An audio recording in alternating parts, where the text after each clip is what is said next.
Mr. Clerk, we're ready. We're ready when you are. Okay, thank you and good morning. I'm going to ask Mr. Clerk to get us started off. Are we recording?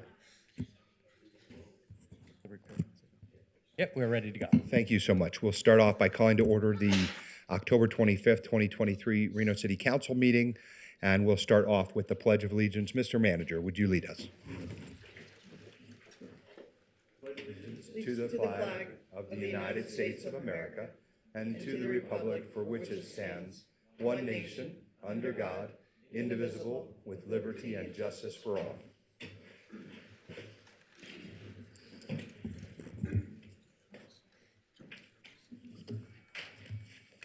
Mr. Clerk, roll call, please.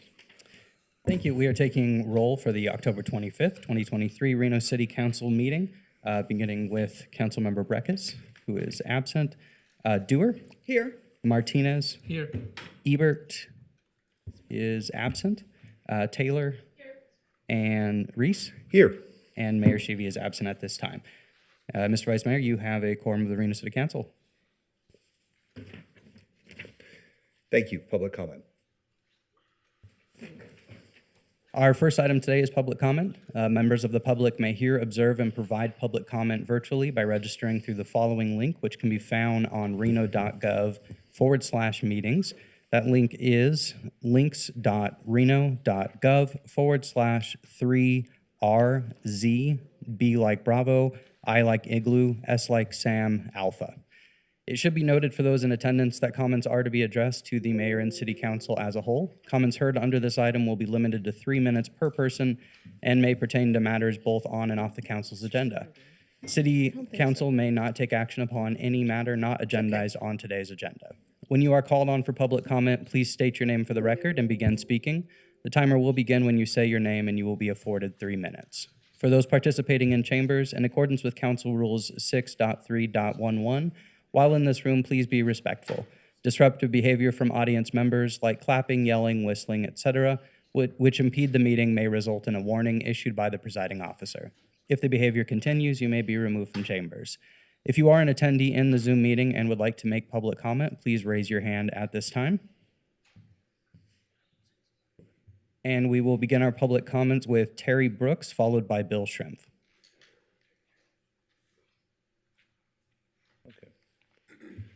Mr. Brooks, welcome. Thank you.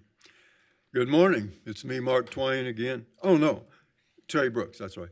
Good morning. It's me, Terry Brooks, again. And today I'd like to engage in the topic of discrimination when it comes to employment and age. Because elderly workers who have worked somewhere for a long time usually get paid more, then when the place is overstaffed, the elderly get laid off more. But then when the elderly people looked for a job that they really desired, then they were less likely to wind up getting hired. But if they found a job they liked and even did get hired, because of their age, then they are much more likely to get fired. And another reason why they may not get hired is because it wouldn't be long till they decided to be retired. And because the elderly people are probably less educated and less knowledgeable of modern technology, they're more likely to be terminated. But one good thing about being older is they're less likely to be absent, while their younger coworkers are more likely to be absent. Most elderly workers are seen as being a lot more stable, so as far as showing up and doing their job, they are seen as more reliable. The elderly seem to be more careful at work and have fewer accidents, unlike their younger co-workers who have way too many accidents. And elderly people are considered to be more committed to their job, much more than younger co-workers try to be committed to their job. Older employees practice more social interaction with all of their co-workers and are known to share helpful advice with all of their co-workers. So even though some employers won't hire elderly workers because they don't think they're worth it, all in all, considering the work environment, the elderly are certainly worth it. They might be a little slower at getting some things done, but the elderly are very determined to eventually get everything done. I would like to thank you all for listening to me today And because I'm elderly, I am determined to show up on time the next day. Oh, if I really was Mark Twain, I'd be 187 years old today. So, yep, that's him. Thank you. Next, we have Bill Shrimp, followed by Noah Bristol. Morning. Is this visible? Yeah, just give him a second. Cool. All right.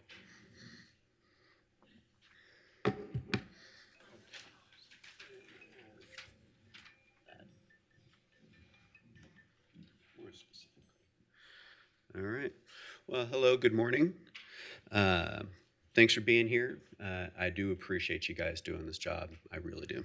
My name is Bill Shrimp. I'd like to encourage you to take some time outside of this meeting to examine a fantastic science and water purification project at the Advanced Purification Water Facility. It is in Ward 4, and it's operated by One Water Nevada. This topic, drinking water in the desert, is what makes legacies. First, I want to call out and commend the city, specifically Dustin Waters, the Assistant Director of Utilities Services, and several other city staff, and too many to name. This team works with One Water Nevada, which is a collaboration of several local and regional agencies. Dustin, the city staff, and TUMWA recently presented at 2 community information sessions. The session I attended was informative, had several PhDs and engineers. It was a true geek fest. It was wonderful. This handout is from the meeting. You can see this blue shaded area here. It's talking about regulations and grading of water reclamation. And it talks about A+, which is great. The fly in the ointment here is that our smartest people are doing better than A+, and you as elected officials can hopefully help them. The Advanced Purification Water Facility is a pilot project in the desert Southwest. Its mission is to take effluent water from reservoirs and make it potable. They have been working at a proof of concept scale for several years and are moving into production. As impressive as this is, it's stymied by state regulations. The current regs require the facility to pump its better than A+ drinkable water into an aquifer for 30 years. We are putting perfectly good water deep into the ground and at great expense. Current regulations do not exist to allow this advanced facility to replenish our immediate water supply. It's not even conceived in the regs. The 30-year aquifer requirement also limits where these facilities can be built. Imagine if we directly replenish our drinking water at each of the reclamation facilities Reno operates. There is undoubtedly a yuck factor here, but let us be leaders. Let us get over the heebie-jeebies and help this amazing technology come to maturity. Consider Reno could own and sell this drinking water. That's a nice revenue stream. As elected officials, you hold some sway with regulators and can find a responsible way forward for this new technology.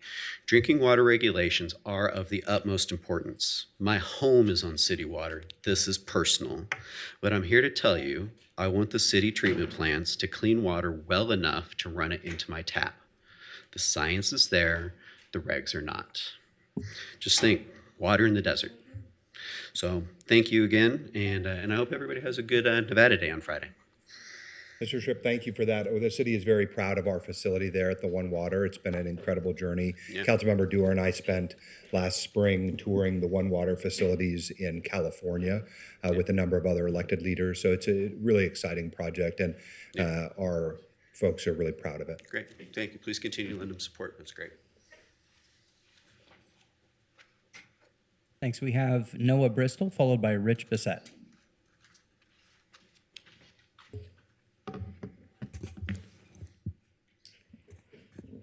Ooh, a little bit of stage fright. This is my first time up here. Well, you'll do just fine. We don't bite. All right, thanks. All right, good morning, council members and mayor. My name is Noah Bristol. I'm an artist. I live here in downtown Reno, so I walked here today. I'm here to provide some comments on item D1. Mr. Jacobs' neon line district archway sign is supposed to identify an area, but who identifies with this area? Who identifies with this sign? What point of view does it represent?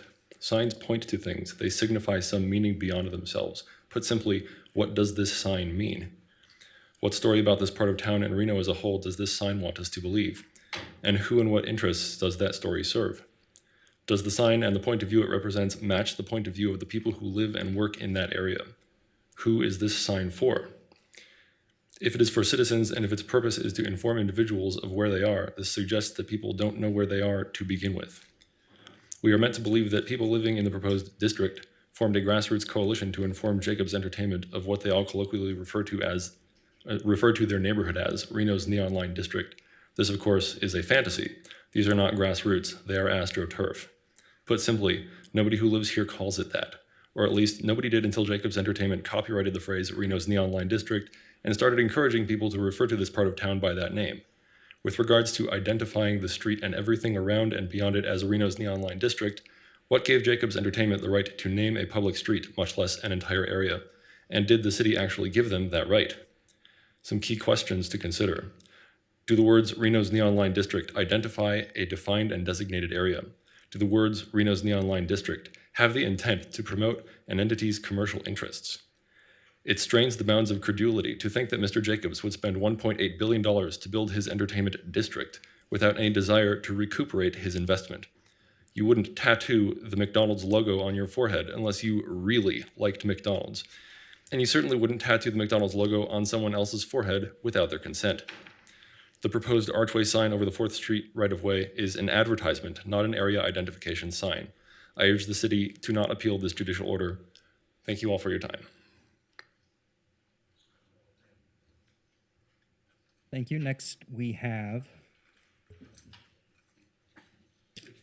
I apologize. There we go. Rich Bissett. Thanks. Good morning, council members and Mr. Rees.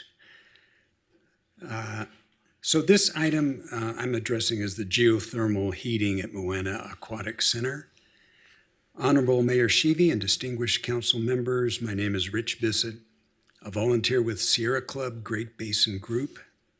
On behalf of the club, we submit this opinion about the upcoming vote to move forward with geothermal energy at the Moana Aquatic Center. Sierra Club is strongly in support of this initiative. The City of Reno should give high priority to any program that uses clean energy for city facilities. The advantages of clean energy are far-reaching, cost-effective, and essential to a healthy environment for future generations. Using clean geothermal heat for the Moana Aquatic Center is an excellent step in the right direction. It will benefit the residents of Reno by keeping otherwise harmful greenhouse gas pollution out of the atmosphere. For these reasons, we urge you to work towards geothermal energy instead of fossil fuel-derived energy for the Moana Aquatic Center. Thank you. And lastly, we have Iris Jail Papard.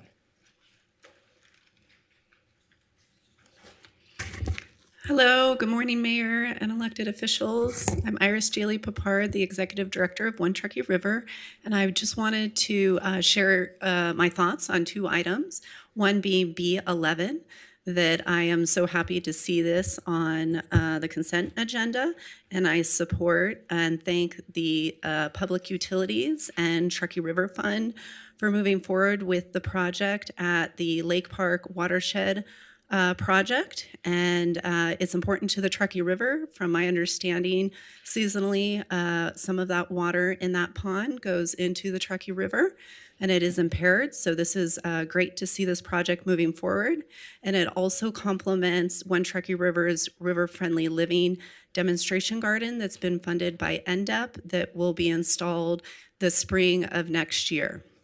And then I also wanted to comment on D2, the Truckee River planning process. And I want to thank you first and foremost for prioritizing this work, and then also for inviting One Truckee River to participate on the panel.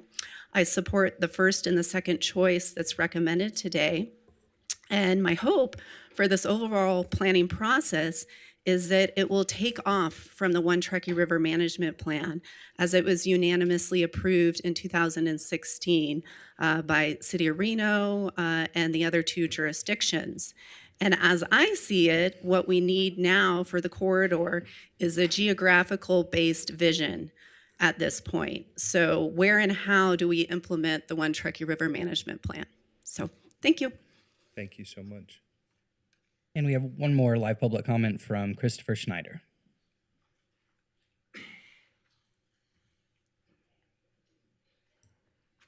Good morning. Good morning, Christopher. Christopher Robert Schneider. I want to say I've made so much progress, and I want to thank each and every one of you for all the support and help. I was in a really dark place before I came, and fell on my knees basically, and such support and love I could feel. I'm proud to call Reno my home, and I wanted to say thank you most wholeheartedly to Miss Jamie Peak. Yeah. She's done such a good job with all my headaches I give her. She's always there anytime, day or night, even when it's an emergency. So I want to say thank you to her team as well, and most certainly Reno Police for not arresting me again. But I love you guys very much. Thank you. Thank you. That concludes our in-person public comment. For the record, we received 13 comments, which were general in nature or not directly associated with an agenda item prior to 4 p.m. on October 24th. These comments were voicemail and/or written correspondence received via our reno.gov online public comment form or by email to our office. Copies of these comments have been distributed to the Reno City Council and are available to the public on the reno.gov meeting portal. They represented 2 in favor, 2 in opposition, and 9 concerned. And that concludes our public comment. Thank you, Mr. Clerk. Mr. Manager, I think we have some changes to our agenda, so I'll start with you. Thank you, Vice Mayor Reese. Yes, we do have a handful of changes. Item C6, we need to postpone due to a noticing error. That's the Pembroke Drive annexation.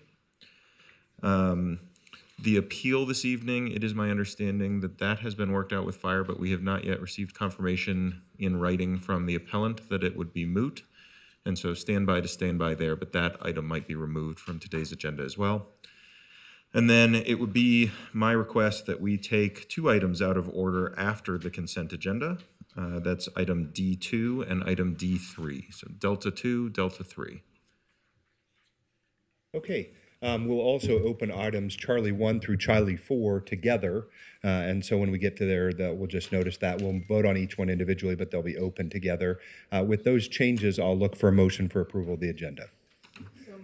Okay, I have a motion by Ms. Dewar, second by Madam Mayor.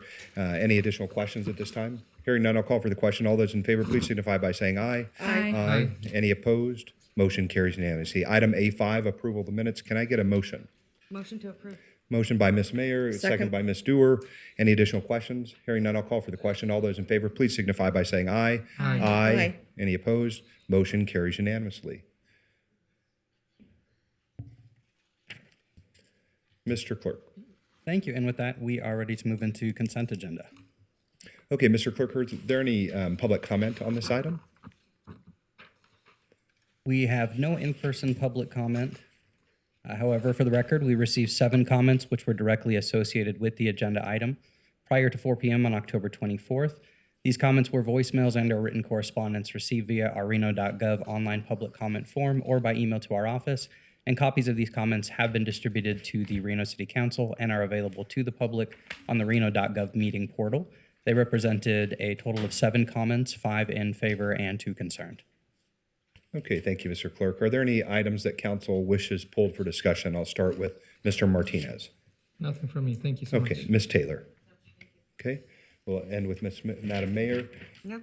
Okay, Ms. Dewar. Yes, I'd like to pull item B9, which is the Moana Pool acceptance of a contribution. And I'd like to set it, if possible, for a time certain of noon or shortly thereafter if we're in the middle of an agenda item. The participants in this will be planning to come. And then my hope is that right after that we could break because there's a lot of interest and I want to create a distraction for the meeting. I understand. It's a transformative donation and really a legacy issue. So Yeah. happy to make that accommodation. All right, thank you. That'll be B9. B9, And thank it'll you. essentially float as a trailing item, and we'll hope to get to it right at 12:30 or 12. Or 12, yeah, Okay, Ms. or Ebert, shortly thereafter. anything for you, ma'am? Yeah, B8, B10, I'm sorry, B7 as well. And B11. And that's it for me. Okay, can I get a motion to approve the remaining items? Mr. Vice Mayor, before we take the vote, item B21 relates to the redevelopment agency agenda. Did you want to pull that and open that together? Well, we'd have to open the redevelopment agency first, correct? We could do that as we address the item if it's pulled. Okay, so I'll pull item B21 Yeah. and we'll address that at that time. I meant to So anyway. with those changes, can I get a motion to approve the remaining items? So moved. Okay, I have a motion by Councilmember Dewar, a second by Madam Mayor. Any additional questions or comments at this time? Hearing none, I'll call for the question. All those in favor, please signify by saying aye. Aye. Aye. Any opposed? Motion carries unanimously.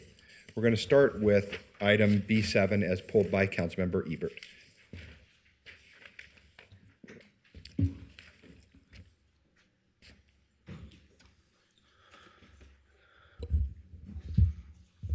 Hi. Good morning. Hi, Lance. How you doing? Good.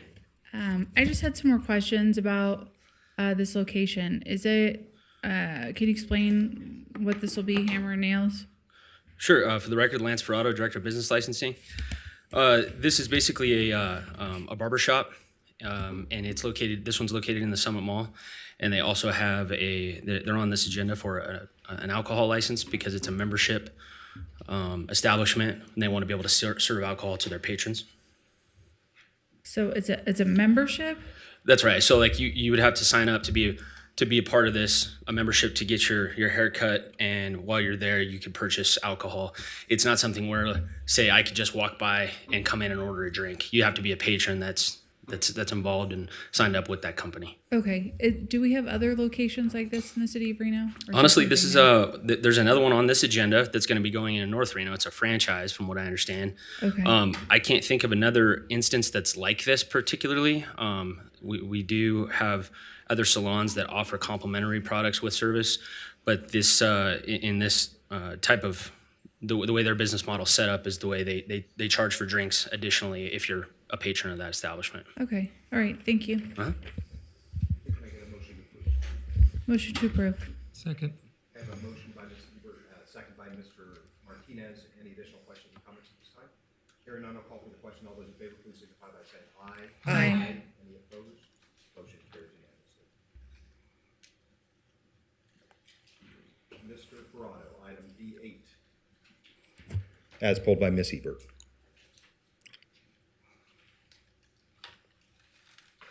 I just have a question on the wording on this. It's a privileged business license for supplemental alcohol. What is supplemental alcohol? Lance Ferrato for the record.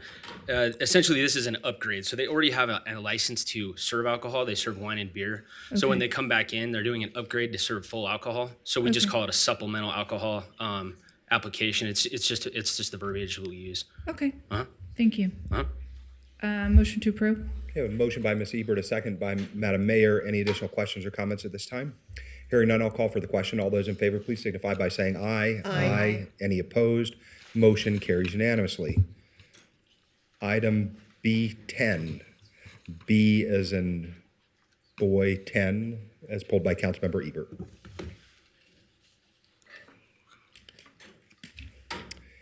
Mr. George, welcome. Hi. Hello?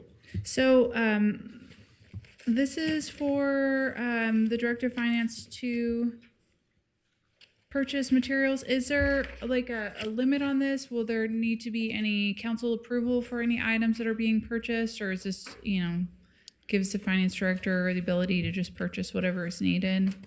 So this, Justin George, Senior Civil Engineer for Public Works.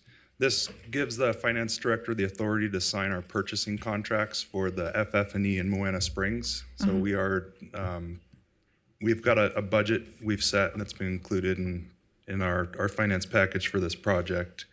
And this just provides the finance director the authority to sign those so that we don't have to bring back several different purchasing contracts for that project, because we're going to have several for, furniture, fitness equipment, pool equipment. So it's just to streamline that process so we don't have to come back to council several times. Okay, so not for individual invoices as long as it's like within that budget. Okay. I Correct. just This wanted is to understand. to stay within the budget we've already presented to council. Okay, thank you. Any additional questions? Can I get a motion, Ms. Ebert? Motion to approve. Okay, I have a motion by Ms. Ebert, a second by Ms. Dewar. Any additional questions or comments at this time? Hearing none, I'll call for the question. All those in favor, please signify by saying aye. Aye. Any opposed? Motion carries unanimously. Item B11, as pulled by Ms. Ebert.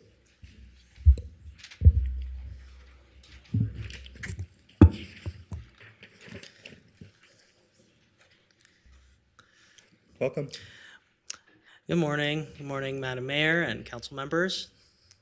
I have a presentation if you care to see it. Does any? Ms. Ebert does, yes. Yeah. Okay. Yeah, thank you. Great. So I'm here to present on accepting the Truckee River Fund grant for the Lake Park Watershed Project and the grand total of $30,832. So the project is a collaborative effort between Utility Services Department, Parks and Rec, Truckee Meadows Park Foundation, and the One Truckee River, and the Friends of Lake Park, which is a coalition of citizens who live in the region of Lake Park.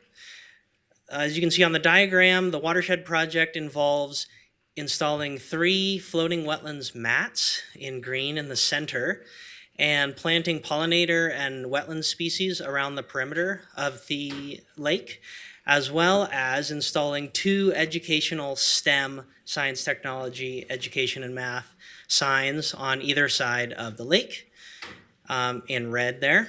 And then I'll point out in purple is the approximate boundary of the river-friendly demo garden, which is a One Truckee River project. So the overall goals of the project are to improve the outdoor recreation and aesthetics of this park and provide improved opportunities for birding, things like that, diversify native and pollinator species, and to showcase wetlands enhancements which can improve water quality in how it uptakes nutrients. And then finally, to educate park visitors about how wetlands work and how they can improve the ecosystem. So what exactly are floating wetlands? Well, here in the upper right-hand corner is a really well-established one. They're floating based on, they float on inert, buoyant material that is anchored to the bottom of the lake, and it floats up and down based on the lake level, which does change moderately throughout the season at Lake Park. And as you can see in the middle, this is a nice diagram of the cross-section of a watershed, of a wetlands, and it shows how, an ecosystem can be created in the root structure as well as the plant material. I'll point out that maintenance for this type of thing would be coordinated with Truckee Meadows Park Foundation volunteers as well as the Friends of Lake Park, with a little help from Parks and Rec. And this would be the first time a floating wetlands is actually installed in a City of Reno park. So in that way, it's a pilot project for future projects. And this is the staff recommendation. I'm happy to answer any questions. Okay, any questions, Ms. Ebert? No, I just wanted to see what it looked like and what would go into it. So thank you. Motion to approve. Thank you. Second. Okay, I have a motion and a second. For discussion purposes, I'll just comment. First of all, thank you for the excellent presentation. Lake Park is an important local community park, and the folks who live around Lake Park have really desired to see improvements in the park for many years. And so this is a really exciting opportunity, the grant that's been proposed there. I thank Councilman Taylor for really advocating for this community and this park specifically because, all the parks are important and the pocket parks are really important, especially when you live along the park. This is a neat park because it used to be that in the winter it would freeze, and 50 years ago we could ice skate on it, and it was really a special place for that community. It's not so much able to do that anymore. Changing weather has changed the dynamic of the actual lake. But I really appreciate Councilmember Taylor for her advocacy on this, and certainly to your team and Truckee Meadows Parks Foundation and the other partners for really making great advocacy for it. And as Ms. Pipard, I think, indicated this morning, what a great opportunity to improve the water quality in the lake. Certainly the smell sometimes is a little irritating too, so thank you for that. Any additional questions at this time or comments? Hearing none, I'll call for the question. All those in favor, please signify by saying aye. Aye. Any opposed? Motion carries unanimously.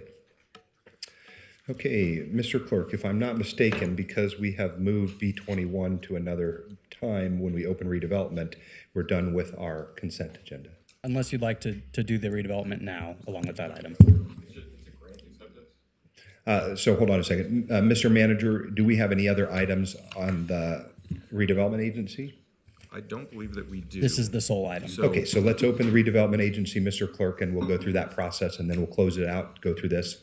Okay, go ahead. Okay, we'll begin by opening the redevelopment agency board, taking roll. Councilmember Breckus is absent at this time. Dewar. Here. Martinez. Here. Ebert. Here. Taylor. Here. Reese. Here. And Mayor Sheevy. Here. You have a quorum of the redevelopment agency board. Mr. Vice Mayor, we have no public comment for this and are looking for approval of the agenda. Okay, can I get a motion? A motion.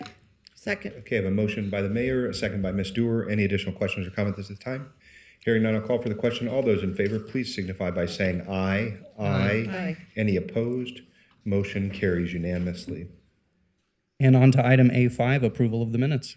To approve, Second. I have a motion that I've made, a second by Mr. Martinez. Any additional questions or comments at this time? Hearing none, I'll call for the question. All those in favor, please signify by saying aye. Aye. Any opposed? Motion carries unanimously. Thank you. And now we are looking to open item B21 along with item B1 on the redevelopment agency board together. And we have no public comment on this item. Okay, does the council desire any questions or staff presentations? Okay, I'll ask for a motion. Motion to approve. Okay, I have a motion by the mayor, a second by Ms. Dewar. Any additional questions or comments at this time? Hearing none, I'll call for the question. All those in favor, please signify by saying aye. Aye. Aye. Any opposed? Motion carries unanimously. Okay, and then we are closing the redevelopment agency board. Okay, before we close it, I'll just remark that B21, which was the item which we opened, I think is a very important item to have voted on. I know that all the members understood and supported it, but I'll just say that SHPO and the Historic Preservation Fund subgrant is really an opportunity for this part of town to gain some status and recognition for its historic nature. And so I know that Councilmember Dewar has been working on this for a considerable amount of time, and I thank them and the members of our own historic resource commissions. These are important considerations, so I didn't want to let the moment go without mentioning it. Ms. Dewar, would you like to comment? Yeah, I did. As liaison to the Historic Resources Commission, I'm extremely proud and pleased that we're going to move forward with this analysis of the Lincoln Highway, US 40, for designation and creation of a National Register historic district. I think it's super exciting. We've got a lot of positive comment from the public on this. Certainly, it's become a redevelopment area for our community. And I couldn't be more pleased to see us taking this kind of action. So I'll just leave it at that. Okay, thank you so much. Mr. Clerk, have we exited the redevelopment agency? We have, and we are moving on to item D2. Okay. Madam Mayor. We're going to skip over. Yeah, we're going to start with you. Okay, hold on.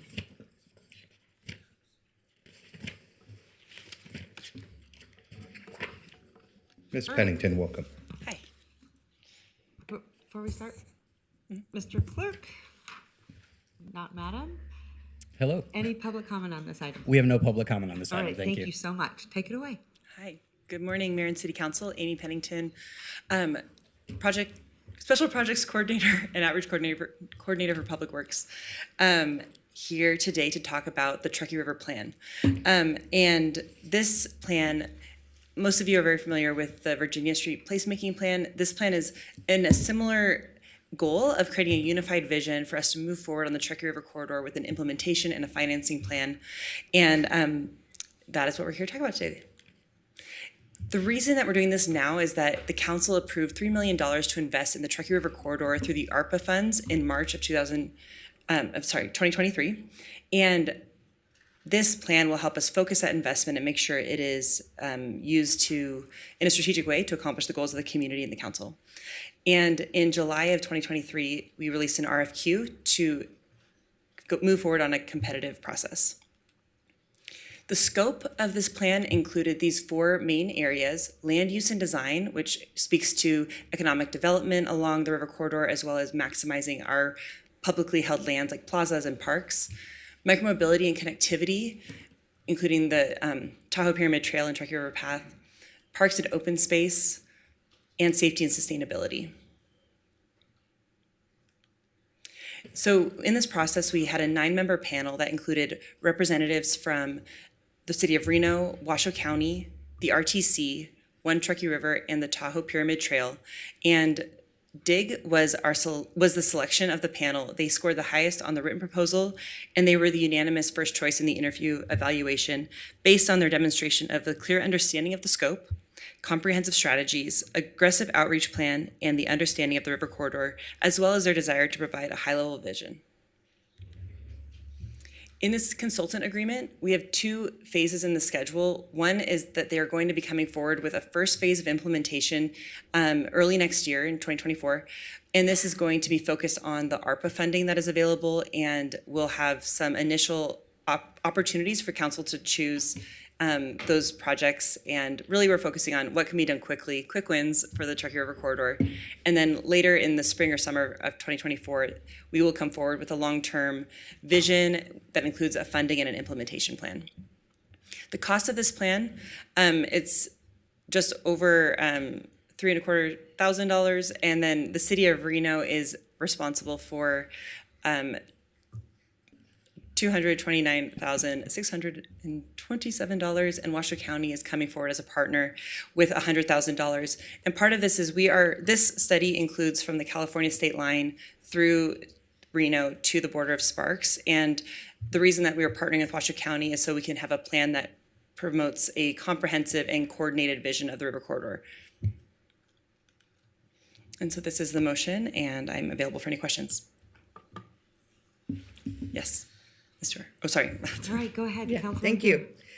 Super exciting that we're at this point. The mayor and I have both supported this in ARPA. The whole council did, but we've had a passion for this for some 9 years. So I'm really glad to see this kicking off. Couple things I wanted to just get on the record and make sure. So first of all, I wanted to thank you and thank Washoe County for being willing to participate in this. It's incredibly important that this river corridor be developed in partnership with Washoe County, but also with City of Sparks, so that we do end up with a unified corridor. So they're not just agreeing, they are putting money towards it. And that money speaks, and that means a tremendous amount.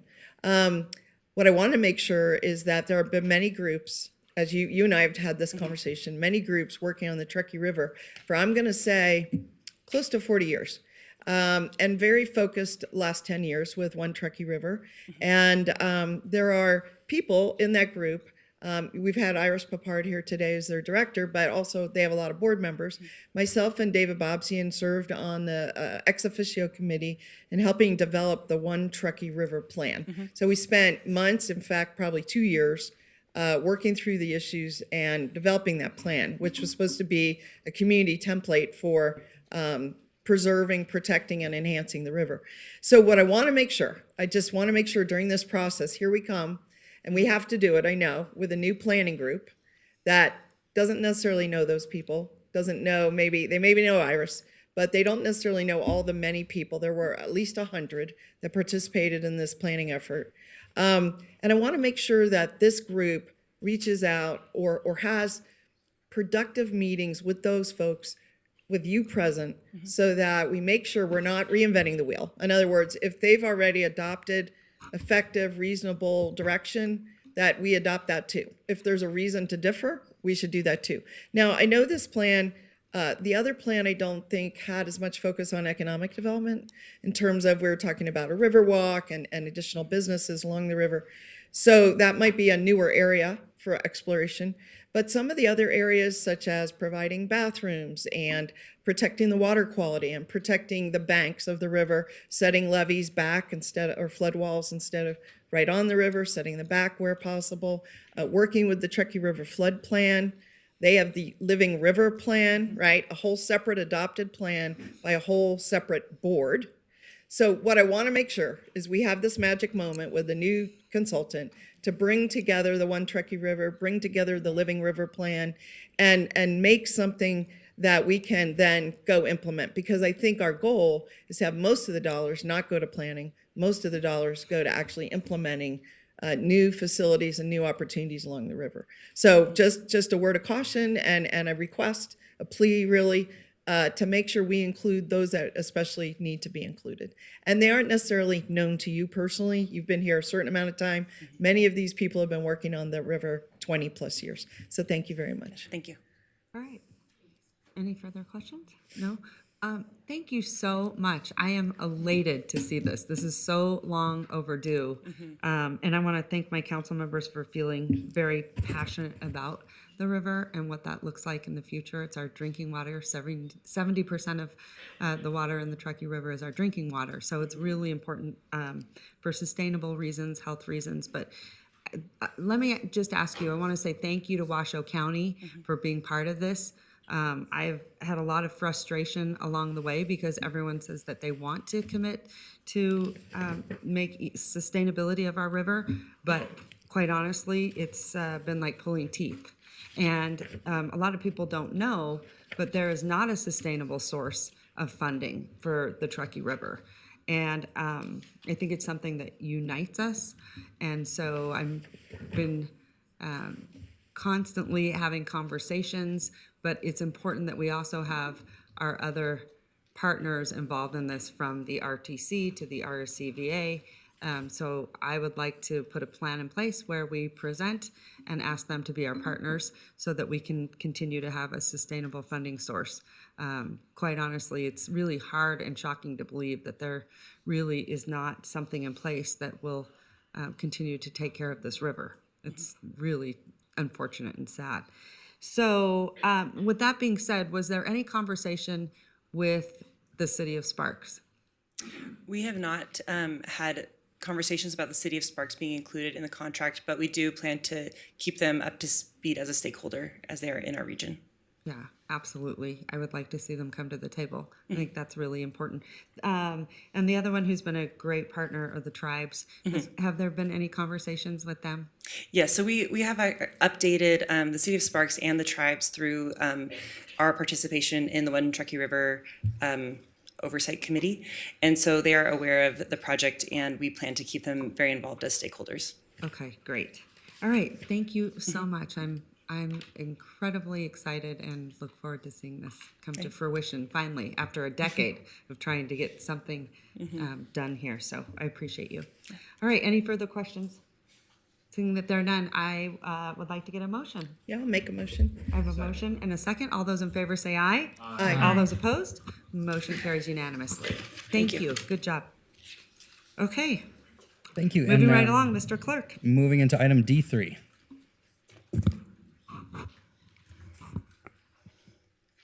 Good morning, Madam Mayor Hi. and council members. Good Hold morning. on one Before we second. start, hold on one second. First of all, Mr. Clerk, do you have any public comment on this item? We have no live public comment registered. We did receive one comment prior to 4 p.m. yesterday, which was in favor. Okay, great. Any disclosures? Councilman Dewar? Yes, so sorry, let me just pull that up. All right, What I am I will, doing on here? I have a disclosure, so I'll start with mine. Thank and you. can go in. Sure. All right, thank you so much. Mr. Clerk, Madam Clerk, item D3 involves the approval of a geothermal lease agreement with Avalon Geothermal.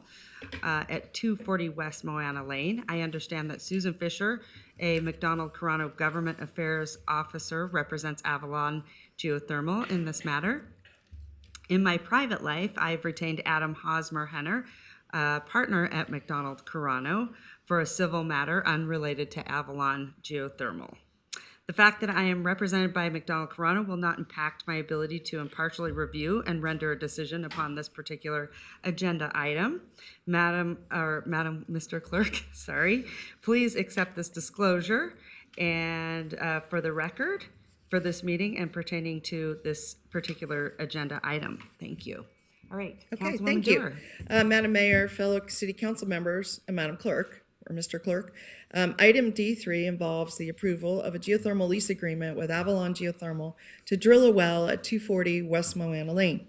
I understand that Susan Fisher represents Avalon Geothermal in this matter. In addition to Avalon, Ms. Fisher is a paid lobbyist for the Nevada Mineral Exploration Coalition, a coalition of individuals and small businesses who search for and develop the natural resources and promote and preserve natural resource exploration industry in Nevada. In my private life, I own a company that is a former member of NMEC, is not a current member in this year of 2023, calendar year. On this matter, I've sought guidance from the city attorney's office, and I've been advised that as a former member of NMEC, I do not have a commitment in a private capacity to NMEC, nor by extension to Ms. Fisher. Madam Clerk, please accept this disclosure and lodge it on the record for this meeting pertaining to this agenda item. Thank you. So, in bottom line, I'm disclosing that I've had a previous relationship with Ms. Fisher, and she, as Madam Mayor said, works for McDonald Carano. In that capacity, also represents Avalon. And so, so I'm disclosing, but I'm not recusing. I don't have a conflict, material or financial conflict. Thank you. Okay. All right. Thank you very much. All right, Ms. Koski, take it away. The floor is yours. Thank you. Good morning, Madam Mayor and council members. For the record, Carrie Koski, Director of Public Works, your city engineer. I'm very pleased today to bring this item to you, the Avalon Geothermal at 240 West Moana Lane. Today with me, I have support. I have Deputy City Attorney Susan Ball-Roth and our Sustainability Manager, Suzanne Groman, and also with us in the audience today is Matt Rosenfeld with Avalon. So,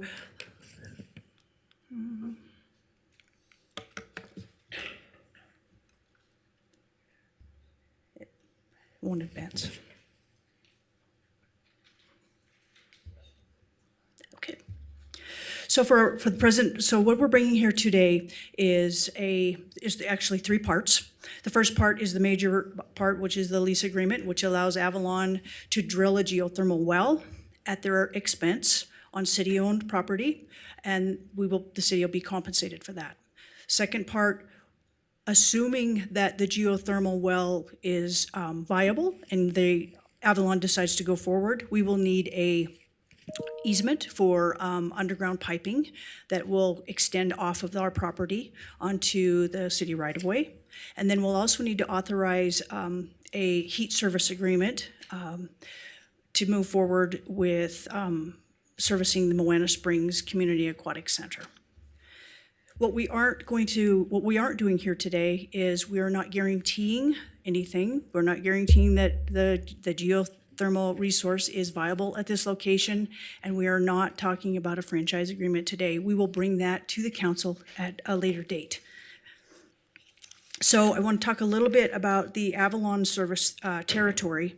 Avalon is is Nevada's largest regulated geothermal utility.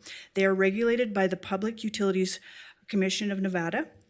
On this slide, it shows the Avalon service territory.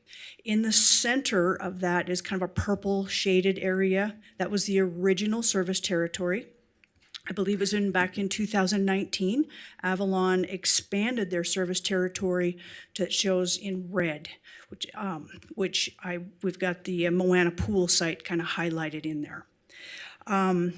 Avalon is expanding and hopes to increase geothermal customer adoption by removing the burdens of the high upfront costs that would come with drilling for wells and operational cost, which we heard today by our public comment is very much supported by the community. One of the things that we did previous to this council meeting is we came to the council back in March of 2022, and staff presented a term sheet. We talked about the possibility of bringing this lease agreement to council. Council asked us to refine the agreement, work with some outside counsel that specialized in geothermal agreements, and we did that. On this slide, I've highlighted the duration and the compensation that the city will receive under this agreement. And these are just the high points, but the lease agreement will be for 25 years with a 10-year extension. We would get $5,500 a year rental fee. That is for the area on the parking lot that would be leased. Then once royalties kick in, that would go away. The agreement can be terminated by the city if due diligence is not met by Avalon. The royalties was based on this federal Bureau of Land Management rate, which is 1.75% of gross revenues for the first 10 years and 3.5% after 10 years. And based on our discussions with Avalon, that first 10 years would equate to about $20,000 to $40,000 in revenues, and then thereafter we're looking at somewhere around $40,000 to $90,000. Other key terms in the lease agreement I've highlighted on this slide. I know we talked at the last back in March of 2022 about the expenses, who would be responsible for exploration, drilling, operating, maintaining this well that would be on city property, and Avalon is fully responsible for that. They would be responsible for providing the city with inspection information and records in the format that we would like. They would be responsible for the fees and the bonding and insurance. It's not listed up there, but any insurance that would be required for the drilling. Reclamation was something that we added. Avalon is going to be responsible for the environmental reclamation and restoration, and mineral rights, the city of Reno would keep those. Let me talk a little bit about the breach of the agreement resulting in termination. So that was one of the things that we talked about with the last term sheet. And we have worked through those terms with Avalon. And essentially, I want to talk about if there's a failure to pay any installment, after 30 days, they could be in default, and then there would be a breach.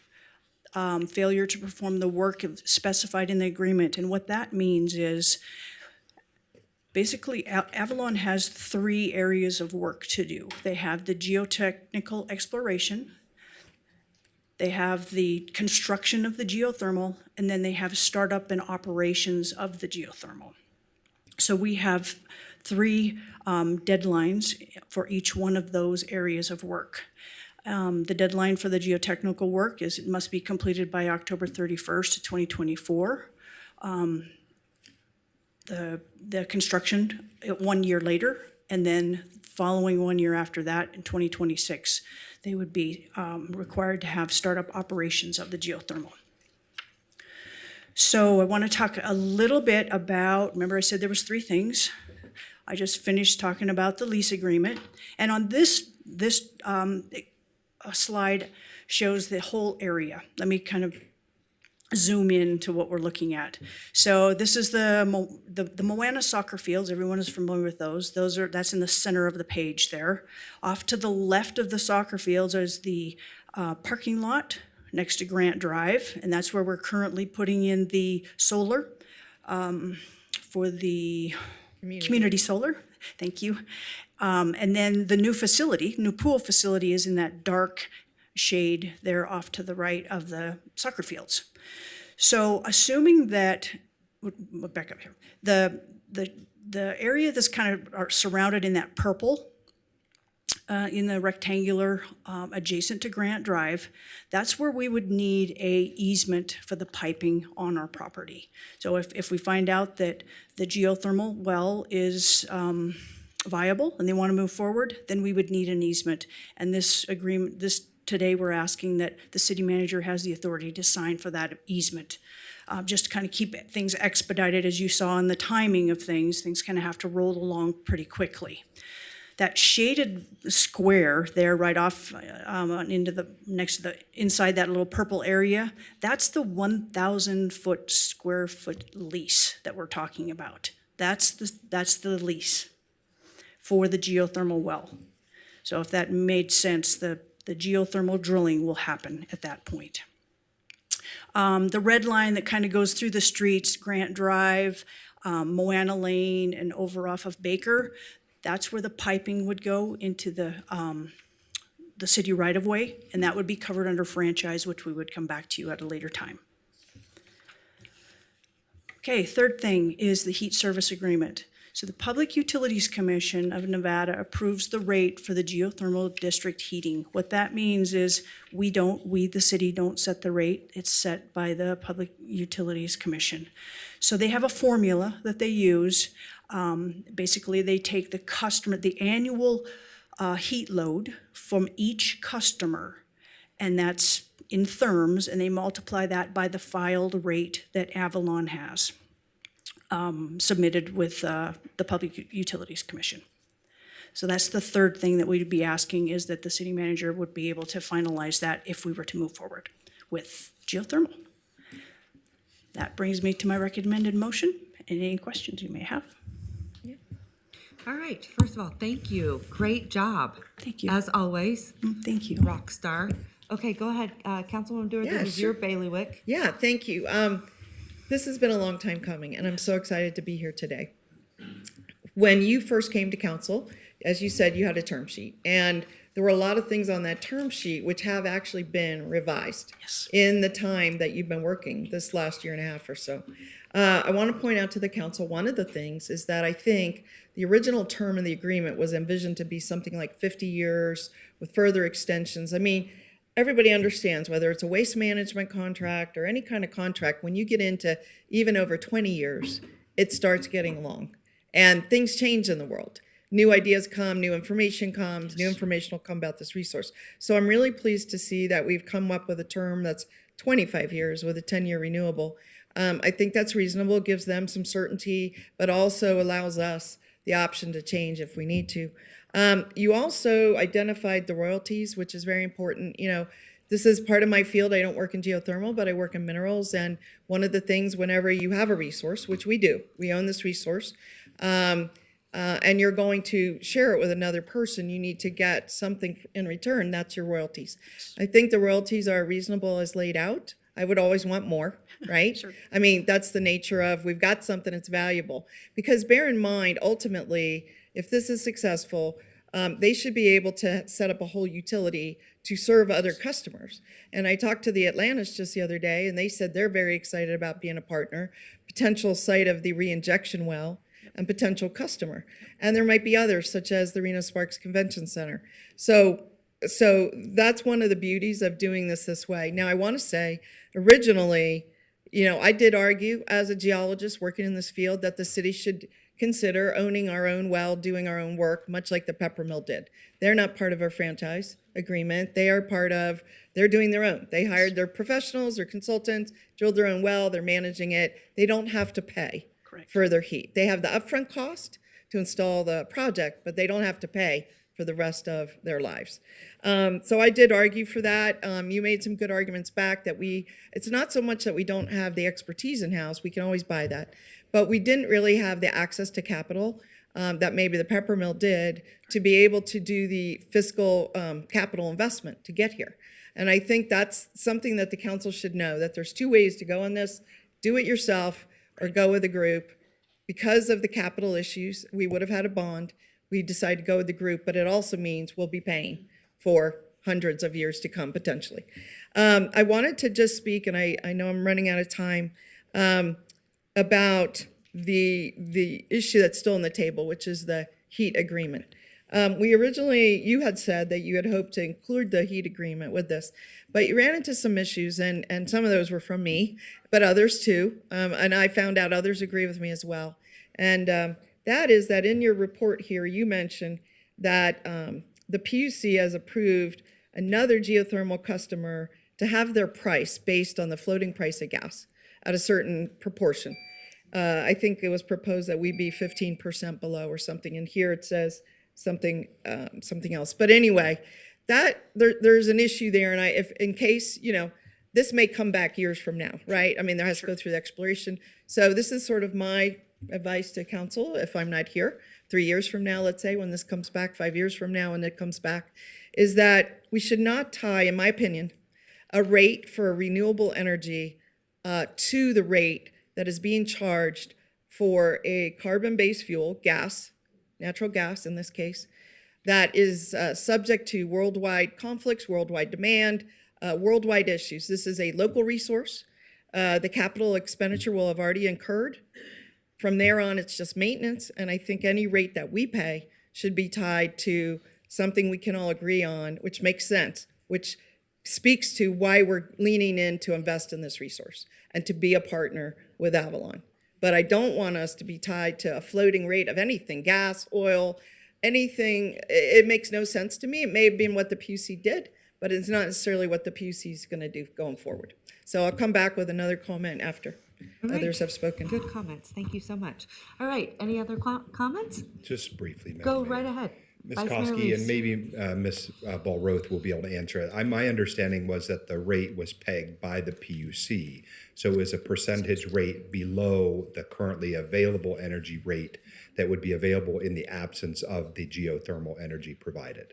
I'm going to ask Suzanne Groneman Oh, to come up and perfect, answer Ms. that. Groneman, even better. Thanks. Suzanne Groneman, Sustainability Manager for the record.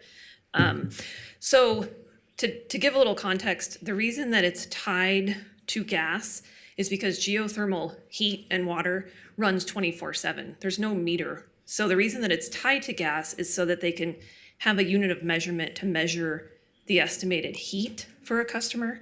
And then they say, okay, if your estimated load, I'm just using round numbers, this is very low, is 100 therms a year. Then they apply the filed rate to 100 therms. And then that's how they determine what the customer pays. And that's the only reason it's tied to gas, is because there's no way to meter it. Otherwise, we would be charged for 24/7 service. So they try to look at what the heat need of the customer is. But are we at the city able to change or vary the rate from the Public Utility Commission's standard? Meaning, if that's how it's measured, we are stuck with that, or we can, in the heat agreement, tie it to some other metric? There is opportunity in the heat agreement to talk about that rate with Avalon, but then it is ultimately approved or denied by the PUCN. So not within our control, meaning the PUCN has to approve it? Correct. And are there examples in our state where other municipal entities have entered into kind of geothermal arrangements? I understand, for example, up near Valmy, there's been a decommissioning effort there, and some of that has moved to geothermal. So how are those rates set? That I don't have an answer to, but I could get that information. I don't think it's necessarily important today. It doesn't inform my decision about how to approach this thing, but Ms. Dewar raises a good question. And what we don't want is to have like some volatile sticker shock that relates to the rates, because we count on the rates stability and it's pegged to a certain factor in order that we can make sure that we heat appropriate the pool. I think any of the customers would want that stability and to be known. Ultimately, I think both the convention center and the Atlantis may ultimately be part of the same system. I think the convention center is a few years ahead of us. Maybe they already have some of the infrastructure in place, or they're building it. So we'll see what happens with that. Yeah, thank you. Yeah, I just wanted to follow up to Councilmember Reese's question. Right in the document, it says right here, if any commercial customer wants to deviate from the filed rate, Avalon will make an informational filing with the PUCN. This will determine the rate and the heat service agreement. So right in our document, it says that we can request and provide evidence for a deviation, and that they will, it says will, make an informational filing, and in other words, advocate that case. I mean, just to be a little provocative, I mean, there could be an issue that it could be tied to the rate for solar, could be tied to the rate for wind, could be tied to almost any rate. It could be, any type of heat source. It could be tied, for example, why not tied to the rate for hydropower, which is low? They figured out the river flows continuously, and yet there is a rate set for hydropower. Okay, so there's many ways to go, and I recently had the privilege of serving on a panel at the annual Geothermal Conference. It's international. It was held here at the Pepper Mill, and while on my panel, I did an Ask the Audience question, and I said, would some of you please come to me and discuss this issue of how do you set a rate for geothermal? And several have reached out. Yeah, and several have reached out, and so there's opportunities to work with people and have a good, robust conversation about this. But to tie us to gas, which my understanding is gas recently took a huge flyer and really increased. That would have meant we're sitting here heating the pool, and suddenly, for no good reason, we're paying a lot more for our geothermal energy just one day for things, speak about out of our control, completely out of our control. So I think it'll be in the city's best interest to negotiate a rate that's stable, includes appropriate escalators, and deals with the maintenance issue for the utility, the transmission costs. All of those are part of the cost, not just the therms that are passing by at a very slow couple centimeters or whatever. So those are my thoughts. And then I wanted to also thank, there's another provision in this contract that talks about data. And this, and I want to also, I guess, advise the council, this is incredibly important.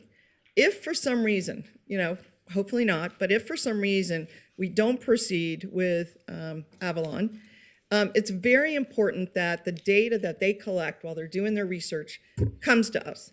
And it is in a form that we can use and access. And if we have to contract with another third party or we make a different decision to do it ourselves, we have the benefit of that data. The data is the most valuable thing. And speaking from my own business in minerals, when we lease to a third party, that is the thing we want them to succeed, of course. Sure. But at the end of the day, if they don't, we have the data so we can go work with a third party or do something different.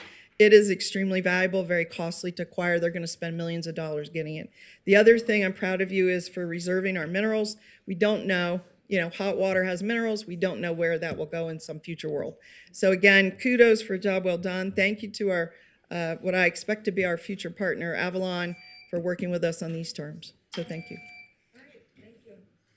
Any further questions? I think there are none. Why don't you give me a motion? Yeah, I'd like to make a motion to approve item D3 and move forward with this agreement. All right, thank you. I have a motion. Second. I have a second. All those in favor say aye. Aye. All those opposed? Motion carries unanimously. Good job. Thank you. Thank you very much. All right, I think we're jumping back in order, Mr. Clerk. Yeah, so we will go to the C items of public hearing. All right, give me 1 second here.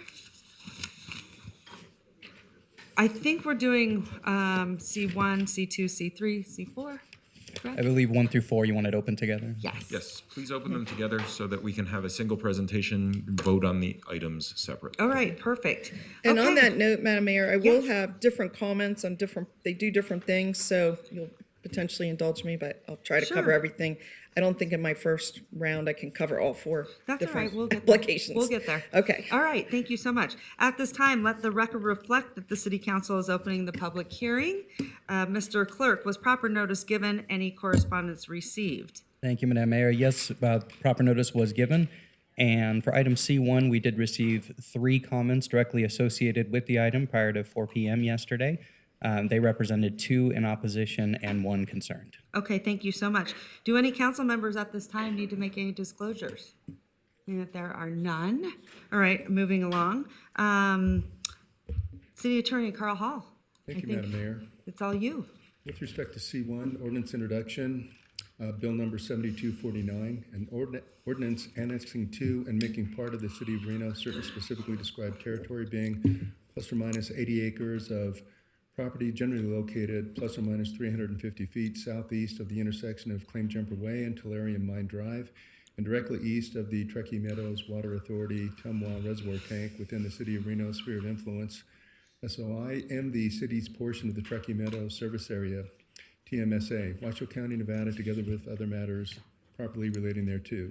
And then with respect to C4, the zone change, this is case number LDC 23-00021, Bellevue Estates, ordinance introduction, bill number 7250, ordinance to amend Title 18, Chapter 18.02 of the Reno Municipal Code entitled Zoning, Rezoning a plus or minus 80-acre site consisting of 2 parcels located plus or minus 350 feet southeast of the intersection of Claim Jumper Way and Tulare Mine Drive and directly east of the Truckee Meadows Water Authority Reservoir Tank, from plus or minus 69.6 acres of unincorporated transition, 40 acres and UT 40, and plus or minus 10.4 acres of large lot residential, 2.5 acres LLR 2.5 to plus or minus 80 acres of planned unit development, Valley View Estates, together with matters which pertain to or are necessarily connected therewith, Ward 2. All right.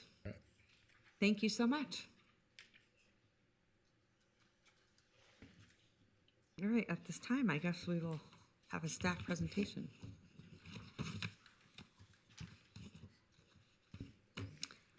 Good morning, Brooklyn. Or Good morning, afternoon. City Nice to Council, see Madam you. Mayor. Nice to see you all. My name is Brooke Oswald. I'm an associate planner with Development Services and the planner assigned to this case.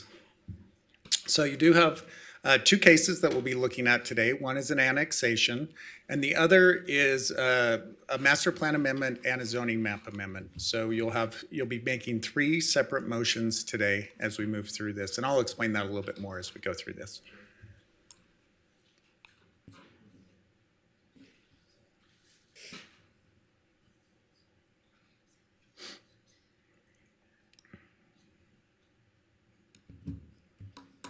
So I'll break the silence once again.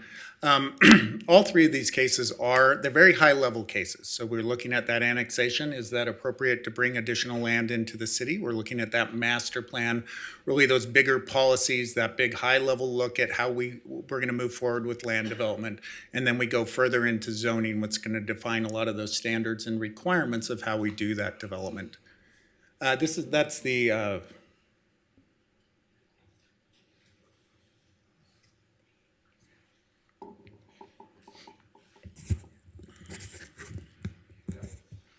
There I am. So we'll just jump right into the location. On the right there, you can see all the wards. This is in Ward 2. We are on that sort of southeast boundary of Ward 2, up against the Virginia foothills. As we look at this, just so you have a better location area, this is Damani Ranch High. There you can see a little D on the hill, celebrating that Damani Pride. And these are the 80 acres just to the east of that. Once again, we are in Ward 2, 80 acres, and we'll come in a little bit closer. But before we do that, I think this is really important. This is 160 acres. This is the Canyons planned unit development. Now, this has been before this council several times. We have done the initial master plan of that, zoning map amendment, amendments to that zoning map amendment, PUD, annexations, and additionally a tentative map has been done on a portion of that. So this is approved for 79 homes. It provides approximately 117 acres of open space within that. And from this, I bring this up because it's very important. We have learned, as going through this process, we have learned a lot of the incorporation in the handbook. And the handbook you'll be seeing today really uses a lot of those lessons we learned in that previous handbook and incorporates them into this handbook.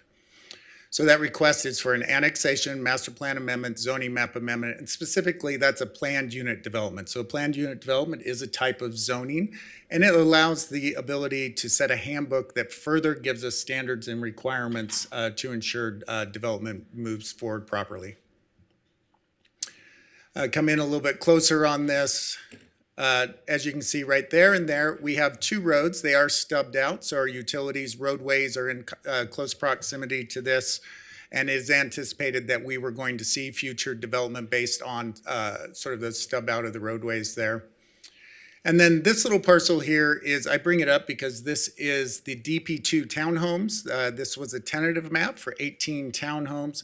It is unique in this area. Predominantly, we do have single family detached, and we are seeing an attached product up in this area. Now to go straight forward to the annexation. This is allowed per NRS 268. 670. This is a voluntary annexation, which means that the applicant has come forward and requesting to be annexed into the city. Now, what we see with the striped blue there, that's the current City of Reno boundaries. As you can see, one of the first things we're looking at when we look at an annexation is making sure that's contiguous with that. As you can see, the property is both to the west and to the north contiguous and ties is sort of a logical growth of the city boundary. Once again, our D hill, just so that we have a reference point. The next one we're looking at here is our sphere of influence. As you can see, our sphere runs eastwards. This is directly in that sphere of influence, but is in a unique location because, as you can see directly to the south of this or at the bottom of the page, that is Washoe County land. That is land that was not included in the sphere of influence, and we wouldn't anticipate moving that way in the future as the city grows. And then last, we're going to look at the regional tier. This is done by our regional planning agent, Truckee Meadow Regional Planning Agency. What they look at and have defined tier designations is this is a tier 2. Now, tier 2 is suitable for development. It anticipates utilities are in close proximity, services, a number of other things. So from a regional level, it's been looked at, this land is suitable for development. Directly to the east of that or to the right, you see that tier 3. Tier 3 is land that is less suitable for development or really restricted in development. And as you look at the aerial and photos of this, you can see that we start to see very steep slopes and other things that would not be suitable for development.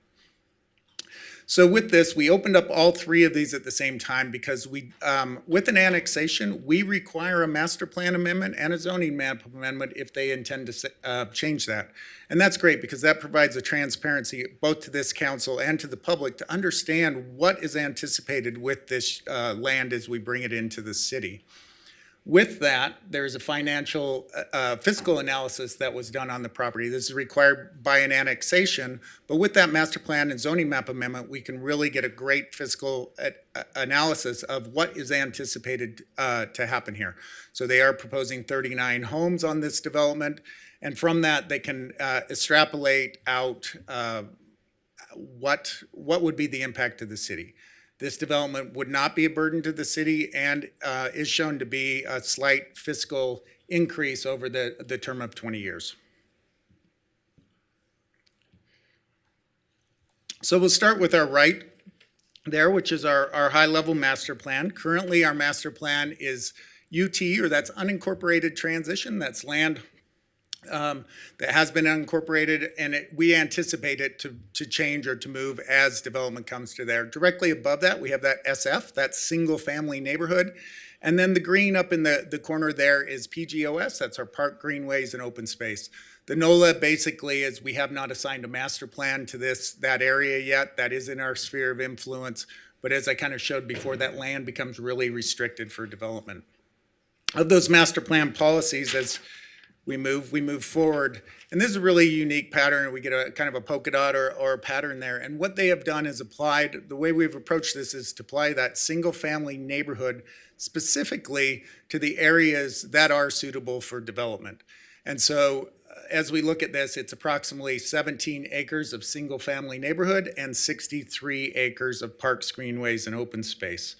Those master plan policies that are supported by bringing this in the master plan are that growth tiers, concurrency management, so making sure as we grow, we have those services and utilities that are needed to support that development, community development as a whole, and then our annexation policies. To the right there, we have the zoning district. The LLR 2.5 is large lot residential 1 unit per 2.5 acres. And the UT 40 is unincorporated transition 1 unit per 40 acres.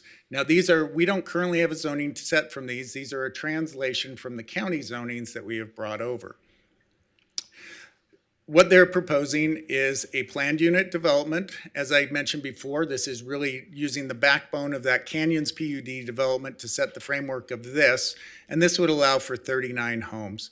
So that original density we're seeing allows for approximately 6 homes on that county translated density. This would be an increase, 39 homes. So the first one we're seeing about 1 home per 17 acres. Which is normally would be closer to our unincorporated transition zoning. Our lowest zoning that we like to see is large lot residential 2.5. homes per acre. And then if we move to the 39, we're approximately 1 dwelling unit per 2 acres is how we come out over the entirety of the project. Another thing, just with that master plan, as we look at that our master plans do require a regional conformance review, so it will be going to regional to conform. These are contingent upon that. The zoning and master plan are contingent upon that conformance review. We did receive initial comments from them, and there were no concerns from regional at that point. When we're looking at that planned unit development, once again, that's that zoning. We really want to implement that master plan. As I showed, we went right down to the master plan level to really specifically identify those areas from a master plan level where development was suitable. We want to encourage flexibility, promote compatible uses, as we're seeing a mix of single family attached. We do allow both of those product types within the handbook. Improve the design. Services and utilities are in place or in close proximity, and then that preservation of open space. So with that Valley View Estates Handbook, we've really tried to take on a responsible foothill development approach to this. If we've done this, we are looking at that connectivity. So this is the Canyons PUD with the Valley View below. So we have an overall connectivity that provides additional access out, plus emergency service and access through the developments. Additionally, we have pass systems that run through that are required by the handbook of both handbooks, and so we'll see that connectivity from a pedestrian aspect. Recreational opportunities. The 63 acres of open space will be deed restricted, and a public access easement will be allowed on that. So that does allow the public to actually use that land. It currently is private land. It has been used traditionally, but that owner does have the right to restrict the use of their land, and this would open that up in perpetuity to the public. We are seeing enhanced architecture and housing standards. Our architectural standards, we have hillside developments architecture, so we are seeing step down and step up within this to help accommodate some of those gradients and hills. We're seeing additional uses of materials on that. We also allow that attached product. We are allowing accessory dwelling units within this, so that allows another option of housing and affordability. And then additionally with this, as we go through the tenant map process, as we've seen on many of these, we have a affordable housing agreement. This will allocate money towards a fund that can be used for other affordable housing throughout the city. Wildland interface, this is an area of fire, and so we have additional standards applied through the handbook in those that are applied by also the state and our fire marshals to address fire concerns. Wildlife, there is conditions in this that prior to that tentative map, they'll have to be working with the Nevada Department of Wildlife to set up a management plan and determine, make sure that wildlife impacts are addressed and mitigated. Finally, we have the Virginia Range. We've worked with this. I've worked with the Virginia Range over my course of career at the city. That's been in 6 years. I have learned a lot on that. We have enhanced standards in this. We have worked with the advocates on our fencing and gate and additional plans on that. Additionally, we do have a new director at the Nevada Department of Agriculture that is who manages these horses, and they have dedicated resources. So they now have a Virginia Range manager who will be working directly with those advocates on their agreements and helping to manage that resource. And I think that we will see more them moving forward to manage this resource as it goes forward. So we did go through all the annexation filings. I have brought them down and they're pretty quick, but we are, the concurrency with that ZMA, logical extension, and that support of the expansion of infrastructures and facilities. Staff did review and analyze the master plan and zoning map, could make all the findings associated with those. With that, I'll leave you with this motion. Once again, this motion is all put together. You'll be taking 3 separate motions, one on the annexation, one on a resolution for the master plan, and finally, that ordinance adoption on the zoning map amendment. That concludes my presentation. Thank you. Thank you so much. All right, Councilwoman Dewar, sending it to you. Thank you. And thanks, Brooke, for a great presentation. So because many of you weren't here when we did the canyons, I just wanted to say a few things about that. This general area has represented for me one of the most challenging development areas that I've encountered in my now going on 10 years of reviewing developments. Why? Because it's right along the Front Range, which what that means is it's subject to earthquakes, and these earthquakes are happening and they're not a theory. There's a big canyon right there where the properties adjoin to the canyons, and it really rushes down there. We have video that while it looks dry, it's a real hazard. We've gotten reports from the Natural Heritage Program that there are endangered and threatened plants, animals, and birds in this general region. And fire has been an ongoing issue in this area where we have an urban wildland interface coming together. Transportation's been one of the biggest issues that has come to my attention with the South Reno area. They speak, I would say 80%, if they're not talking to me about a park or rent, they are talking to me about they can't move on the roads. So transportation is a critical component. Horses are here, and we've seen many, many postings about horses just this last month in this area. Why? Because even when fences are put up, often they are cut and horses come into the developments. They're cut because there isn't a public access trail through this area. People are trying to use their off-road vehicles, they're trying to hike, they're trying to drive, they're trying to ride their own horses, and so they end up cutting fences and allowing horses into the developments. There is a coming trail plan that I've been working on with my ARPA money. There's a team working on that, and they are starting to put a path together. This is coming in advance of that, so it can't incorporate that, so that's an issue. Now, that said, I have supported some development in this area, and one of them that was mentioned was the DP2, which was townhomes proposed by the Dolans. And that to me, and if you put up a map, Brooke, page 5, or it was before that, it shows where that project is relative to this. I think maybe it was 3. You had a white there, right mark there. That white one I did support because it is below a huge break and slope right there. And it already had been annexed. And it already was in the planning process. This is a fresh project that's just getting started. So we saw this at the NAB many, many months ago. And then there was a change of consultant.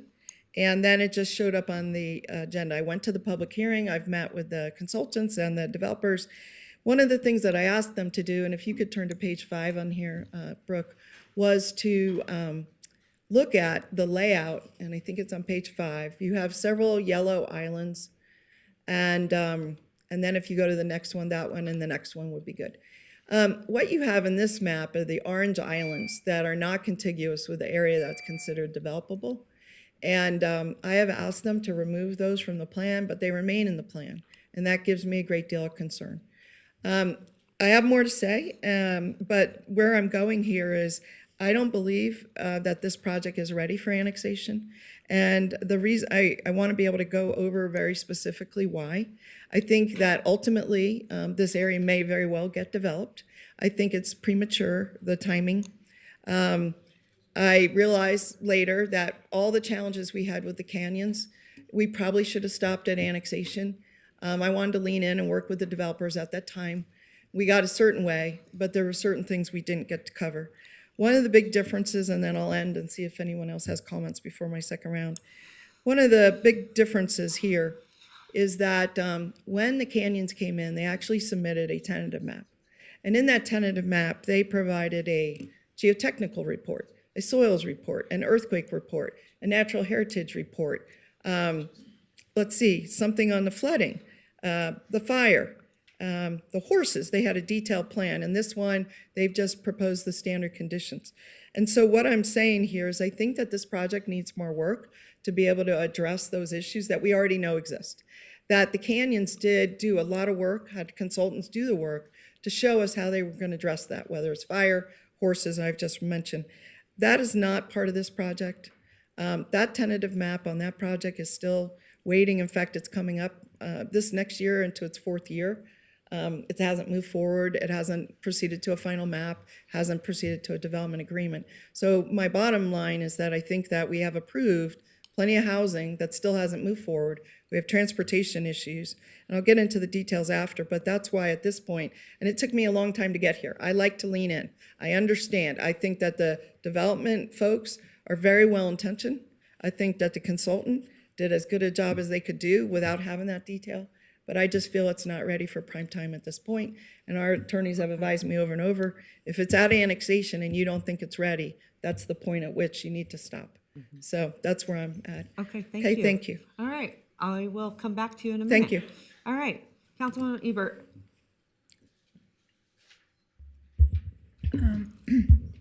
I will have some questions, but if Naomi would like another round first, that's okay. Pardon?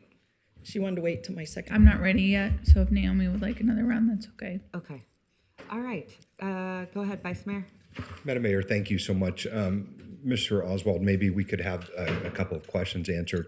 So as I read the initial staff report and I look at the criteria for annexation, one of the things that is, I think, relevant and informative is that some of the elements that my colleague is concerned about, I'm not sure are part of the annexation requirements. And so I'm just trying to think only about the annexation question, because at the end of the day, when private property owners own a thing, in this case, the property that they own, and it is in this unique area, which is within the sphere of influence, but essentially within the county's control, and currently a developable project could be built there, but just under the county's control using Reno standards. Is that correct? That is correct. So it would use that zoning that I showed previously, but we would apply those City of Reno standards and requirements to that development. And this is always a difficult thing on the edges because you have two jurisdictions, often with competing land use policies and priorities. But when the sphere of influence has designated them to an area which would eventually and naturally be annexed under the City of Reno in a 20-year time period, we're then dealing with some more regionally based planning concepts than what we necessarily are often dealing with at the diocese. Is that a fair assumption? That is. And so when you have identified the 10 criteria for evaluation of the annexation requests, one of the things is that logical extension. And you mentioned it, but I wanted to be clear. This is within the SOI and the Truckee Meadows service area in a Tier 2 designation. Is that correct? That is correct. And what is the difference for folks following along at home between the tiers, the designations? Why are they a Tier 1, a Tier 2, or a Tier 3? Sure. The at a regional level, we prioritize areas of development. So that first is that urban core. So we're really priority. That's the first tier, right? And then goes to a Tier 1, which is just outside of that, largely within that McCarran loop that we're looking at on that Tier 2. As we move to that Tier 2, it's that land outside of that McCarran loop or those inner things. Still land that's suitable for development, anticipated to be development. You have the ability to provide services, utilities, those other things on that. And so when they're looking at a regional level, it's been determined from a very large scale that this land is suitable for development. Okay. I think Councilmember Dewar makes good points about all that, so I don't want to discount those because it is a very challenging region of our city's growth pattern. One of the things that I was interested to understand is that of the 80 acres, what is proposed then if the annexation happens and then the subsequent agenda items is essentially 17 acres of single family. Correct. And how many homes would that accommodate? So that handbook would allow for up to 39 homes. So we did some different calculations looking at originally looking if you applied a single family 3 units per acre across the whole thing, then we have hillside development standards. So that starts to, what that does is limit density, but it also, there's requirements for the provision of open space. So they don't necessarily have to do this through this PUD process, but they've really applied our rules to make sure that we're comfortable with what they're proposing and where development should happen and the density of that overall development. So the entirety of the 80 acres could accommodate under this paradigm, 39 homes. Is that correct? Correct. And we'd see that 39 homes on 17 acres of that. And those would be specific to those yellow areas that you're seeing on the map to the left there. And I have questions about that, but I may come to that after Ms. Dewar's next round. But ultimately, I'm trying to make an understanding of one important point, which is if it were developed under county control and therefore applying Reno standards, even if the county were to do it, what number of homes could be built there under that set of conditions? Sure. And that's the one on the right. So the yellow area and the green area as a total would allow, my calculations, approximately 6 dwelling units. So it's the difference if it was at the county of 6 versus if it's annexed here, it would increase the density by 33 homes. That is correct. Okay. That's all I have for now. I do have questions about these islands that Councilmember Dewar pointed out, and maybe we'll see if we get there in the next round. Okay. All right, hold on one second. Councilwoman Taylor, go ahead. Thank you, Madam Mayor. Thank you, Brooklyn. I just have a couple of questions. So we have, at the city, we've outlined a process for annexation, and it's somewhat predictable, consistent, and transparent. And those are the 10 criteria that we went through. So this applicant went through the process and staff evaluated it, and they can meet all of the 10 criteria in your mind. Correct. Or in your evaluation. As staff analyzes that, this also goes out to outside agencies and their input. It was determined that it was appropriate for annexation. And they can meet all 10 of them. Correct. Okay. So another question that I had was based on my colleagues' comments of some of the services with transportation. And in the staff report, it says at this time, public safety staffing resources and facilities are sufficient to provide services to the proposed development. Is that still accurate? And how do you determine that? Sure. What we're looking at is the proximity to where we're currently providing services. And as you can see the lots designated out to the side there. We are providing utilities and services to those lots. So it's in close proximity to those. It could easily be expanded through the developer. You know, the developer pays for that expansion of those services for those utilities. So working with our fire and police, they didn't have comments related to this, but that comes back on that they feel that they could provide the services necessary to support development in this area. Okay, thank you. That's all I have. All right, Councilwoman. Yeah, Dewar, thank you. Go ahead. Okay, so I'm on the annexation, and I thank Councilmember Reese, because that's exactly where I was going, is how does it meet the criteria or not meet the criteria? So to have an annexation, you have to meet some general review criteria. The first one is it consistent with the Reno Master Plan? And that's why I brought up the issues, because the Reno Master Plan speaks to these issues. It speaks to wildlife, birds, natural resources, transportation, all of those. And it says that we here need to balance those, that you can't meet everything, and we get that. But on balance, can you get there? And my point here is no, I do not think that we can meet enough of the master plan policies. Number three of this general review is mitigates traffic impacts. Right now, traffic is at a standstill on Steamboat Parkway. RTC is trying to do a project. They have delayed it and delayed it. The start each season from spring to fall, and now it's maybe slated for next spring, and they don't know. But in the meantime, growth is developing. And we have just recently had a report that this particular area, South Reno, the zip code 89521, is in the top 10 most apartment dense and growing regions in America. Okay, the report just came out. I got it from, I'm sending it to council, in the top 10. In fact, it might be even higher. That means every time we have a multifamily, that's a car, but in a very small space. In other words, we pack people in and they have cars, and they're all trying to navigate out two roads, north and south. One up Steamboat Parkway onto the freeway, and down south to this roundabout. And number 5 is a rational phasing plan. It talks about making sure that the required streets, utilities, landscaping, open space, and other improvements are basically envisioned. So then you move on to the annexation review considerations, and this is where I really struggle as well. The location, I've already mentioned, it's one of the most challenging to develop. I don't think we should be expanding here next. I don't believe the need for expansion is for $1 million plus homes. In fact, some have posited that there are 1.2 or more likely $1.5 million homes. I don't think that we have a shortage of those right now. The location of existing and planned water utilities is also challenging. But number 5, community goals. I don't see that the 39 high-end homes meets our community goals. We also talk about efficient and cost-effective provision of service areas. That really speaks to police, fire, roads, et cetera. And I want to point to the fiscal analysis that was done, and let me just turn to that. On one hand, it said that if you net how much property tax it'll bring in and how much it'll cost to run, we end up with about $1 million to the good in the general fund. But in the very next sentence, it says, if you look at the street fund, in other words, what it's going to take to maintain these roads, we actually end up in a deficit of about $1 million. A deficit in our street fund, an increase of $1 million in our general fund.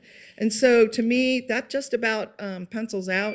One pocket, the other pocket, those are the issues. So, Madam Mayor, when it comes time for a motion, I am not able to make these findings. I understand how important it is to be thorough. And I want to point out to my colleagues, I understand the importance of the Planning Commission. The Planning Commission recommended the Evans Creek annexation. I think it was unanimous.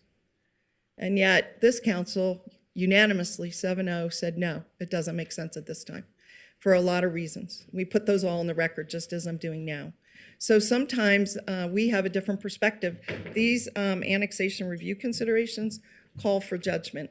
There's no right or wrong. It's not an engineering calculation. It's, do we think we're ready to absorb this area? What is the timing? Do we have the resources? And I'll just end on this note. I have gotten more complaints about lack of police on the development right below this area, Palisades, than just about anywhere in Reno, in my ward.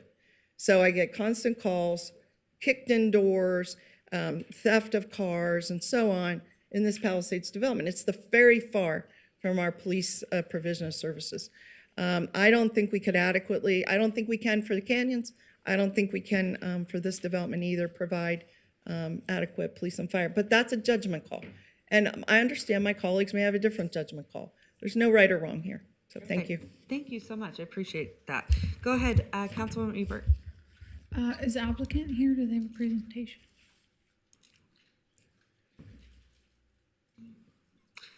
Mr. Krompatek, would you like to come on up?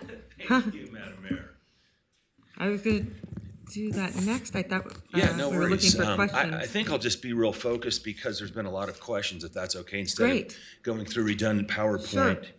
To get to Councilwoman Doors, can you guys pull up my PowerPoint, please? Would you mind stating your name for the record, sir? Excuse me, John Krompatek. I'm representing the applicants who are Macaulay Development Corporation and Chris Tormey. We'll have that right up.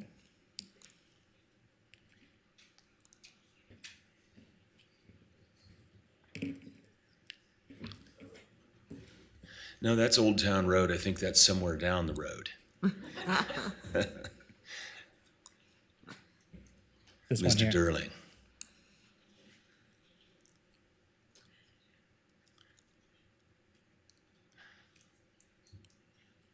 Is this the correct presentation, sir? No, it's Valley View Estates. It's got a green cover. Sent to the clerk. I believe you were part of that string Monday morning.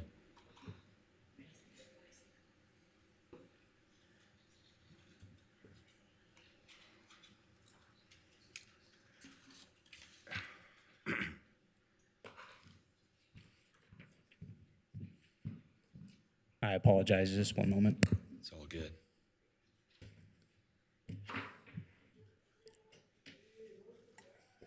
I apologize, we had some technical difficulties loading presentations earlier. This was emailed to us, and do you know by chance who it came from directly? It was me. Email address? John K at klsdesigngroup.com. I did get a response from one of you that said received, thank you.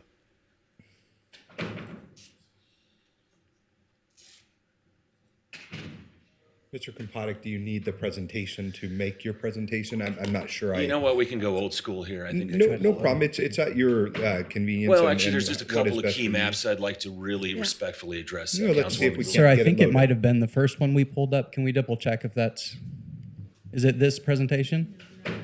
It's not, okay.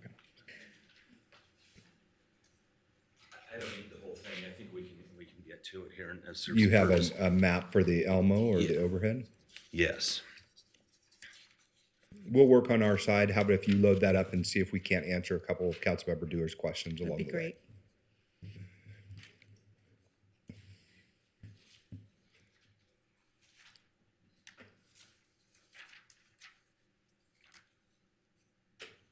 Focusing on the annexation part of this. Mr. Kompotic, you got to make sure to speak into the microphone Yes, and it thank you, moves sir. around there. So do what you want with it. So staff mentioned this map as well, but you know, to say it in my own words another way, if you own that property and you want to go develop it, you go knock on the door at the county, what would they say? We have no jurisdiction, right? So annexation, because of the sphere of influence that was established many, many years ago without their involvement, set the precedent for this becoming an annexation and a city development application. In addition to that, the tier 2 is staff pointed, which allows up to, depending on where you're at in the city of Reno, a density range of up to 30 dwellings per acre. Diving into the development side of this, since staff dealt with the big picture policy issues very thoroughly, here's our comprehensive development plan. Can you zoom that just a bit, sir?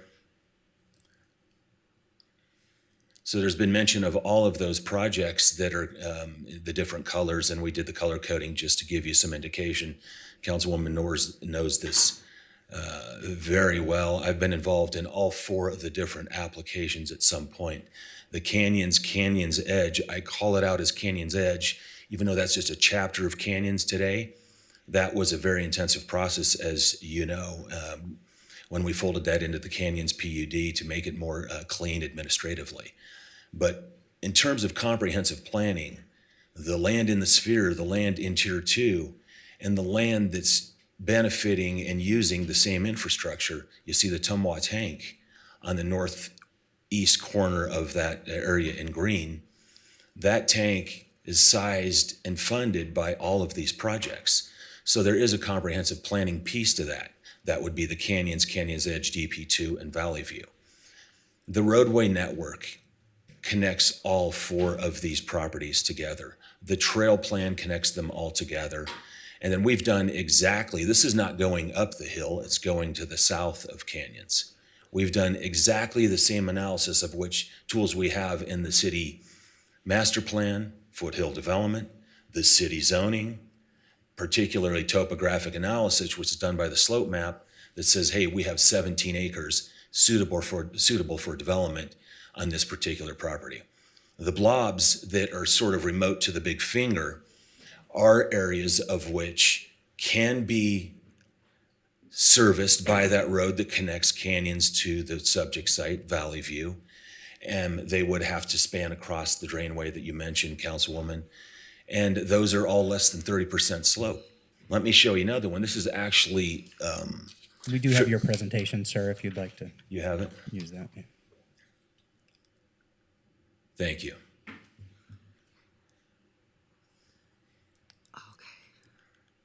Staff maps are similar to staff. So that's another one staff touched on, but I think this one is key. Also, the merits of the approach of which we have brought forward. That map with the greenish brown is the development constraints established by regional planning. You look at the blue that we have that is consistent with the master plan map that staff pointed out, Brooke Oswald, but we left a lot of meat on the bone with respect to a map that was established, created by the GIS experts at regional planning.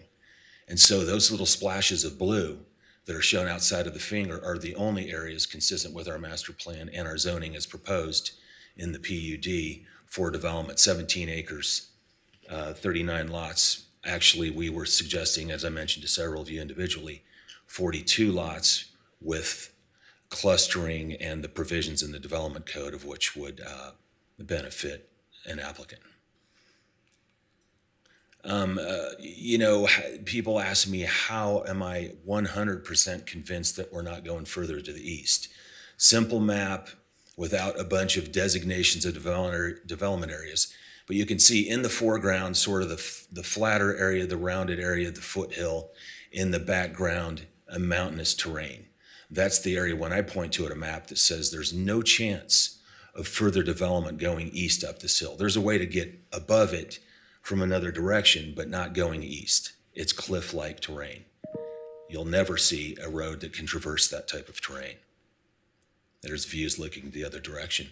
So those are the maps that I wanted to touch on with respect to the questions that I've heard to this time. Madam Mayor, if you have, I'll just hang out for any more questions. Quick question, just. Okay. Well, I think I'm Ms. gonna send it Ebert. to Ms. Ebert. Yeah.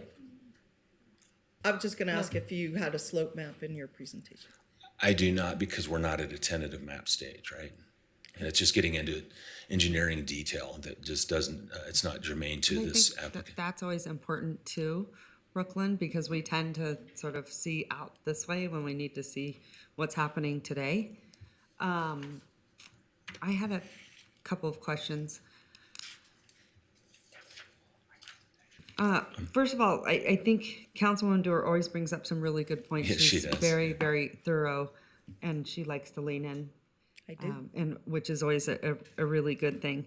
And we did a lot of work on the project that was next to us. What is that? Canyons. Canyons, right. Yeah, we did a lot of work on the canyons, and it took a lot to get there because of the challenges.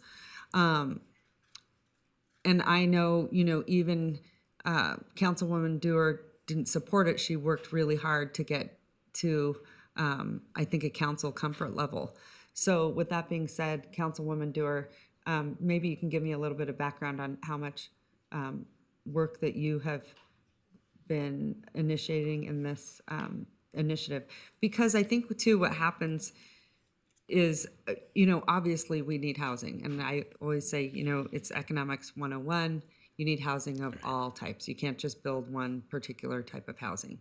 But also, I think that it has to be very well thought out. And I know that that area can be incredibly challenging. So the previous developers did a lot of legwork, in helping the council get there, be supportive.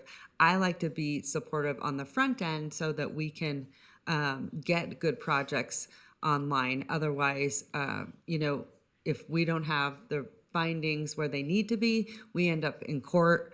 We just saw something very similar because, it has to be done in a way that is protecting us and the developer. So with that being said, Councilwoman Dewar, I'd love to know some of the sort of checklist items. I know you always have some. Yeah. And so I'd like to know what those are. Yep. So Okay. we can get there. I'm gonna just say something I said a few minutes ago, which is that when the canyons came in, they had a tentative map to go with their PUD. And the PUD is forever. There's a check-in every 5 years with the council as it goes, but it's forever. I mean, there's no going back. The problem when the PUD that's attached to this tentative map, they all went together, the master plan, is that it does not address, let's say, a horse plan. It has the basic conditions, it draws a rectangle around the project, and it just says horses stay out. But it doesn't actually come forward with a mitigation. There's no, let's say, watering or alternate routes or some kind of support for where the horses are supposed to go. And like I just said, we're being inundated in South Reno right now with horses. The other project had a report from the Natural Heritage Program on plants, animals, birds, so it was very specific. And so we could identify conditions. My concern is if we annex this and we adopt this PUD, the PUD is very general. The PUD just says, we'll deal with horses in the future. We'll deal with plants with the Department of Wildlife. But even in the tentative map level, what they said there is, we'll actually deal with them in the final map level. Okay? So they didn't even deal with them detailed enough in the tentative map. They said, we're going to do final map, and they haven't got there. If this project, I know you guys worked hard, and this is not, I know that you have not been here before. This is not personal about you or your project. This is about making sure we have a good, consistent development plan. I know you tried hard to do a PUD amendment with the canyons, and that didn't work out, to my knowledge. If it had worked out, you have the reports. You have the earthquake report, the animal report, the fire report, the horse report, etc. You have a lot of base documents because they did a tentative map. We know where the houses are going to go. What I saw is that we have super steep slopes. You have an island of green. You have to get there. That means you have to have a road that goes across incredibly steep slopes. And then you have your road going further to the north, right into the canyon, which then has to be a bridge, which, to my knowledge, when the folks did come forward to develop a final map, what they said was, this doesn't make sense to cross this canyon. You should not cross the canyon. It's very expensive. You have to build a bridge. And so that's why I've objected to moving this development, tying it into the canyons in that way, because I think the road network is not appropriate. So those are some. I can't, in our short time, I can't go over everything. And I don't want to belabor the point. I just don't think it's ready for prime time. I mean, if asked, I would recommend denying the annexation, but an alternate, I suppose, is to continue it, to try to get more detail. I could not promise I could get there, but it could provide additional backbone or depth, bench depth, detail for the council, to move forward with confidence. And so that's just, that's where I'm at. And I have to tell you, if I knew this ahead, I could have called you. A decision was made to put on this agenda 2 or 3 weeks ago. We last met a long time ago. I've just had an opportunity to meet with John in this 2 or 3 weeks. And I just don't think it's enough time to develop the answers to these questions. So that's where I'm at. I would like to propose a continuance. Really? And so that you could sit down with them. Yeah. Because I know that you go over it in fine detail. It Right. took a lot of work in the canyons. I know that eventually. A year. I know it wasn't something that you were comfortable with, but I Right. think actually at the Got end better. of it, it was a much better project because of your concern and, the work that you put in on the front end. So that's where I would like to see us go Okay. instead of denial Right. at this time. Mr. Oswald, is there anything you want to include on the record here? I think, once again, as I mentioned in my staff report, this is a very high level. We use that tentative map, final map process. That is really our process to really dig down. We have set a framework on this to make sure that many of the things that Councilmember Dorr has concerns with, that we are moving forward to address those as we go forward. They are on our radar. We will be providing those final maps at that. But at this stage, it is a very high level. One of the concerns I have is if they are forced into a tentative map, there is a 4-year time limit on that, right? And so with our market cycle and as things go, they want a high level so they can have assurance they can move forward. So that is one of the timing and putting them in kind of a little bit over a barrel in timelines if we did move forward with a tentative map. Those are my concerns as staff.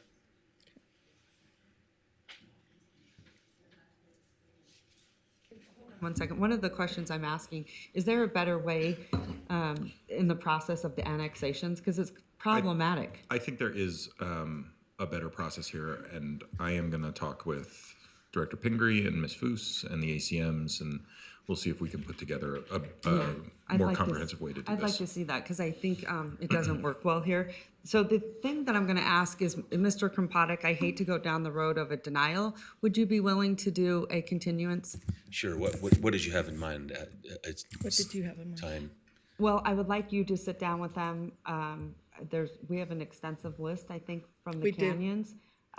So I just think that a lot of those have to be answered before we continue to move forward. Even without a tentative map, I think we could get these, more detail. I think there's on the a lot bone. that you can come to Of course, agree on. yes. I really do. I No, think of course, that there's some things that. Could we set something date certain, maybe Let's do 60 that. days out? Is that? I think that could work. Fine. Okay. I think 60 that could days work. roughly, something like that? Roughly 60 Okay. days, and maybe our clerk could figure out when I can open a calendar and. So let's give a time. Yeah, I'll do the calendar. So we're at the October 25th, November, so it'd be December 25th. So what about that next meeting in January. Does that work? Okay, the next meeting in January. All right, thank you. So may I get a motion from you for continuance? Yeah, Thank Madam you. Mayor, given the issues that we've addressed here today and been brought up, I would recommend a 60-day continuance, approximately 60-day continuance to the first council meeting in January. I don't know what that means in terms of noticing, so our clerk will have to advise us for that. Okay, thank you so much, Thank you. Councilwoman Dewar. I always appreciate your willingness. Thank you. To sit down and make projects better, so thank you so much. All right, I have a motion and a second. All those in favor say aye. Aye. All those opposed?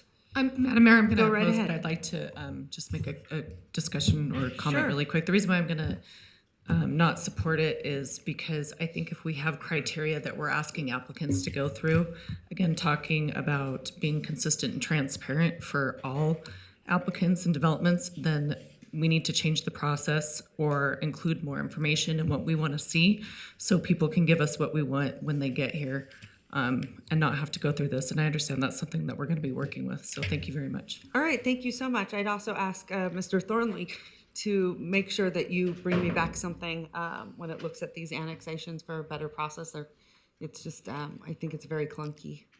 And Madam Mayor, for noticing purposes, just to clarify, that would be the January 17th meeting at 10 a.m. Okay. Perfect. And then does it apply to all of the items C1 through 4? I think it is. Yes. Okay. So for the record, see 1, 2, 3, and 4.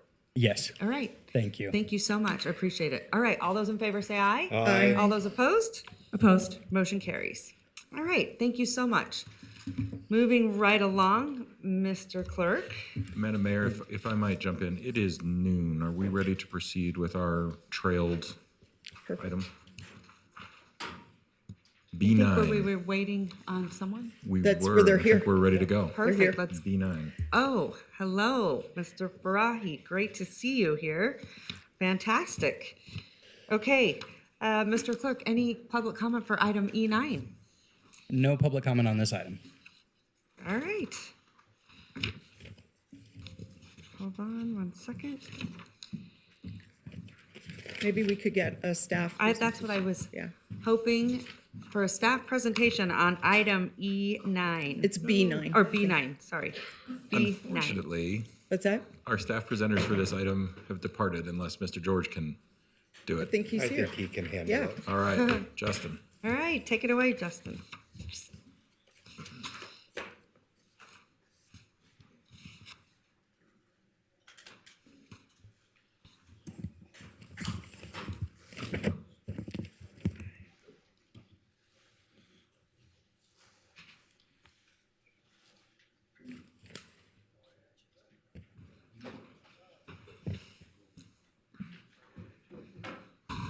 All right.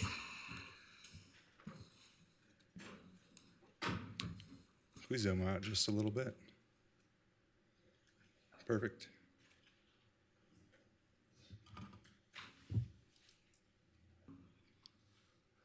All right, council members, I'm Justin George, Senior Civil Engineer for Public Works, and I'm here today for an exciting kind of milestone in our Moena Springs Community Aquatics and Fitness Center. We have Parks Director Nathan Uliot, and we have Mr. Farahi from the Atlantis here today. And the Atlantis Casino and Resort has agreed to donate $250,000 to the Moena Springs Community Aquatics and Fitness Center program. What that money will be going towards is for FF&E, so fixtures, furnitures, and equipment, more specifically for our multi-purpose rooms and for our fitness center at the Public Safety Center. We've got a nice 5,000 square foot fitness center. We've got a large multi-purpose room on the first floor for hosting a multitude of events. That's what's shown here on this slide here is multi-purpose room, kind of the architect's rendering on the top left, and then layout of what that room could look like in one of the furniture configurations. On this slide here is the fitness center layouts on the right. We have a 5,000 square foot fitness center with a small multi-purpose room off to the side of there that again that will be outfitted with furniture that can be rearranged in a multitude of ways and also be used as a kind of a fitness studio for for classes.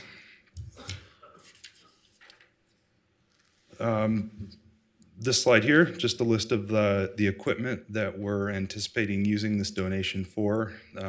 Cardio equipment, strength training equipment, free weights, and accessory items to outfit that nice fitness center on the second floor. And then also the furniture for the multi-purpose rooms. And that concludes my presentation. Okay, thank you so much. So first of all, I want to highlight and say thank you from the bottom of our heart from all this entire council and the city of Reno to Mr. Farahi. Honestly, I don't think people understand how important those private and public partnerships are. This is not just one project that you have helped the city of Reno get over the hump, but many, and have been such a massive supporter. So I want to say thank you from the entire city of Reno for doing such a tremendous job. Because if it wasn't for people like you in this community, we would not be able to continue to do great projects like this. Not to mention, he's got impeccable taste. It's going to be fantastic. It's, but also, I know that you're very passionate about health and safety and well-being in our community. And so I couldn't thank you enough for doing such an incredible, generous donation to this project. So anyway, be like Mr. Farahi, hashtag. So thank you so much, my friend. Come on up. I'd love for you to say a few words. Oh, and he's brought the check. He's even brought the check. I love it.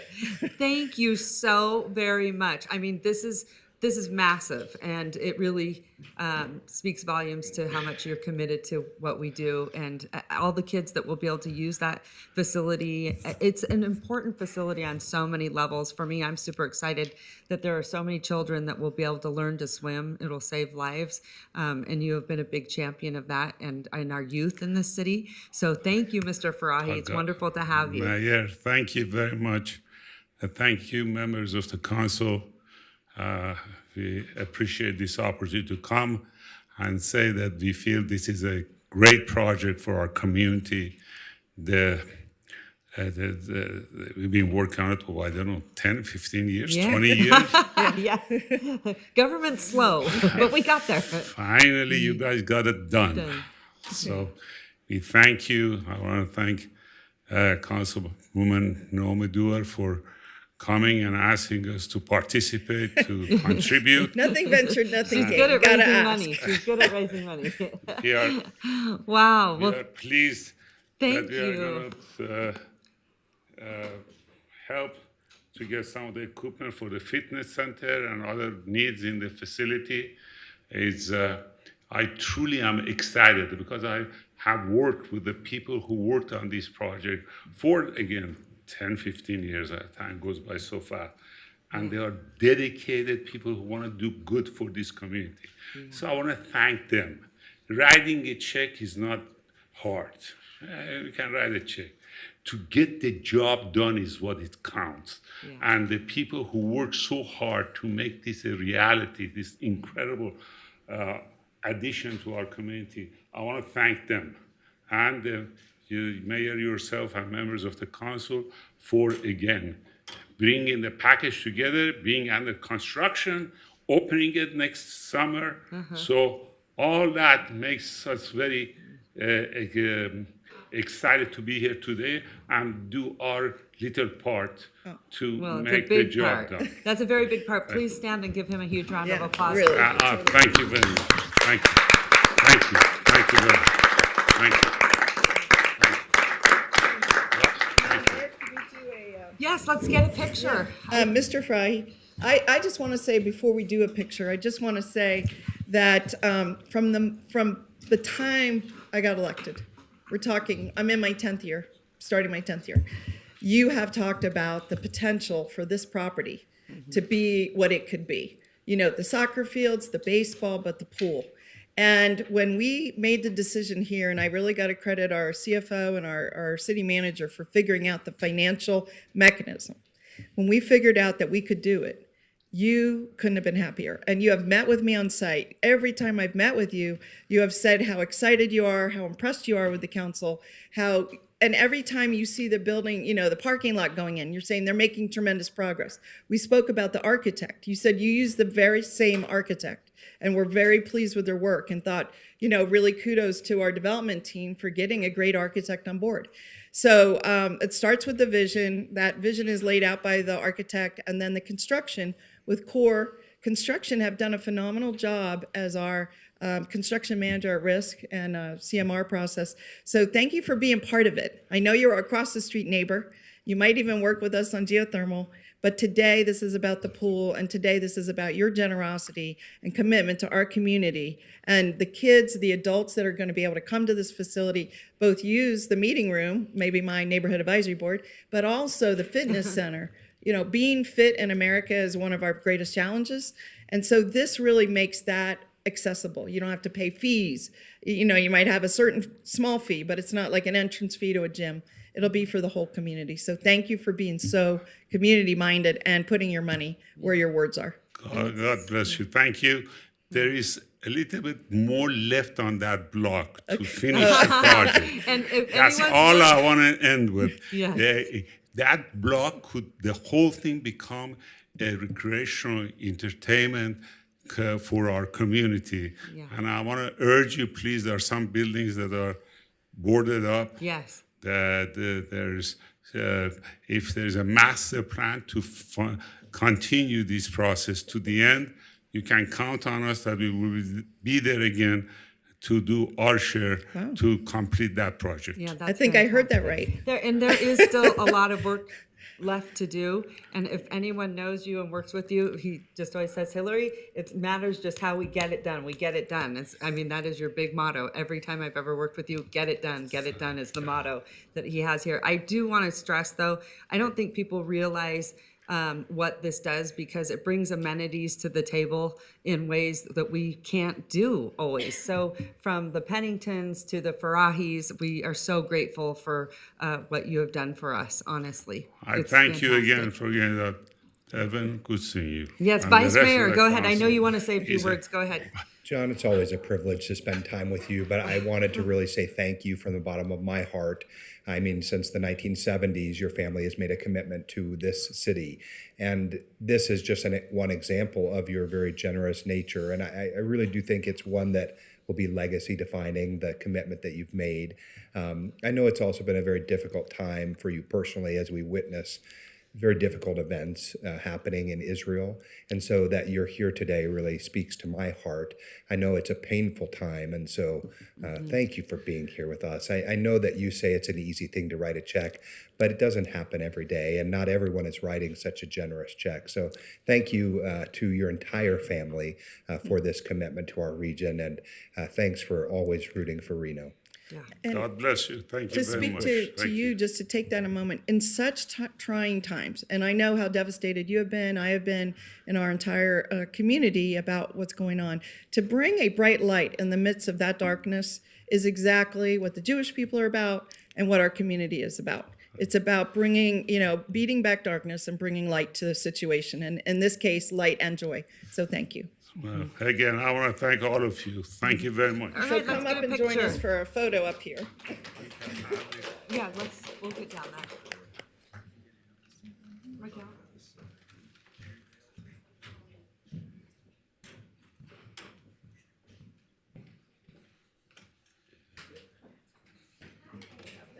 We have to duck through these.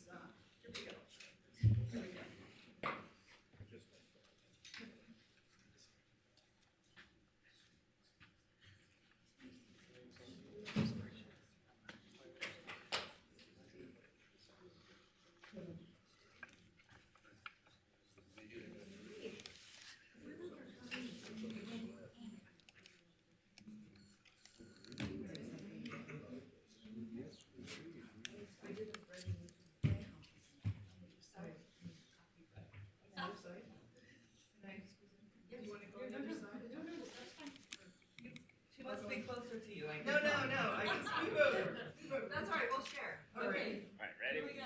1, 2, and 3. Here's 1, 2, 3. We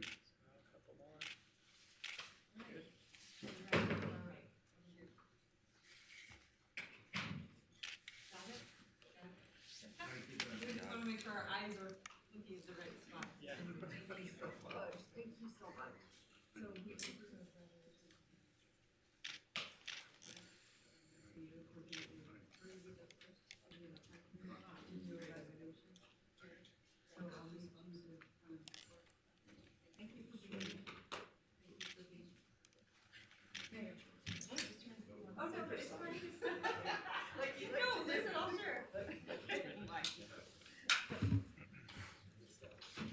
Sorry, the plan is we're gonna take a break.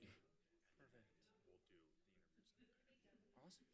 Thank you, Landon. I appreciate it. Sorry, I got here as quick as I could. You're good. All right. Yeah, I was running away from Carson. But we made it. We made it. That's all that matters. How's it going? Ran from Carson to get here, so I came here at perfect time.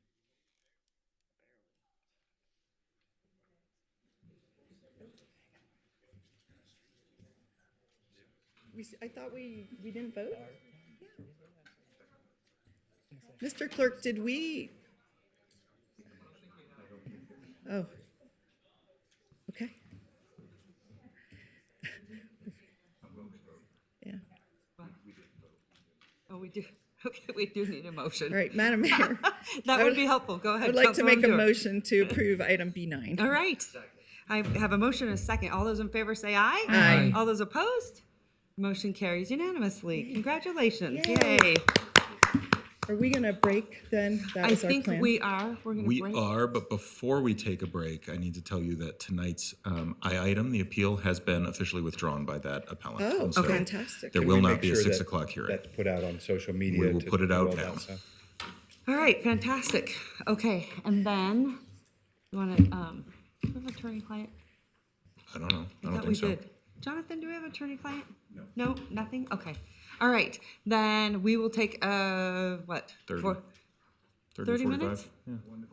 Okay, well, let's just make it easy. 1 o'clock. We'll be back at 1 o'clock. Thank you, everyone. We're in recess. We'll be back at 1 o'clock.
I'm so sorry.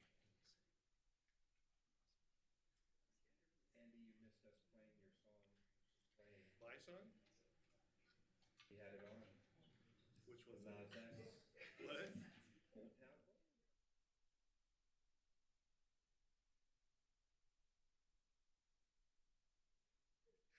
Forward. Don't.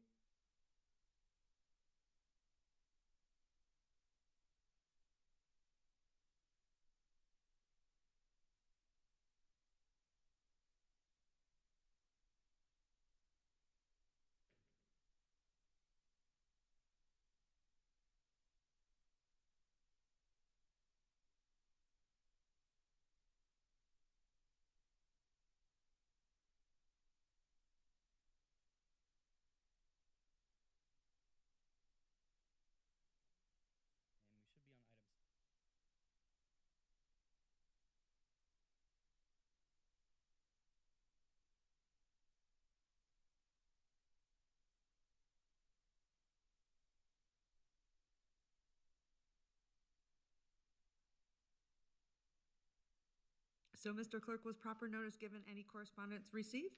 Proper notice was given. We have no written correspondence received. We do have a couple of live public comments in the room. All right. Sounds good. Let me just make sure we're both still here. First, we have Deanne Radcliffe. And then Alice House will follow her. Okay.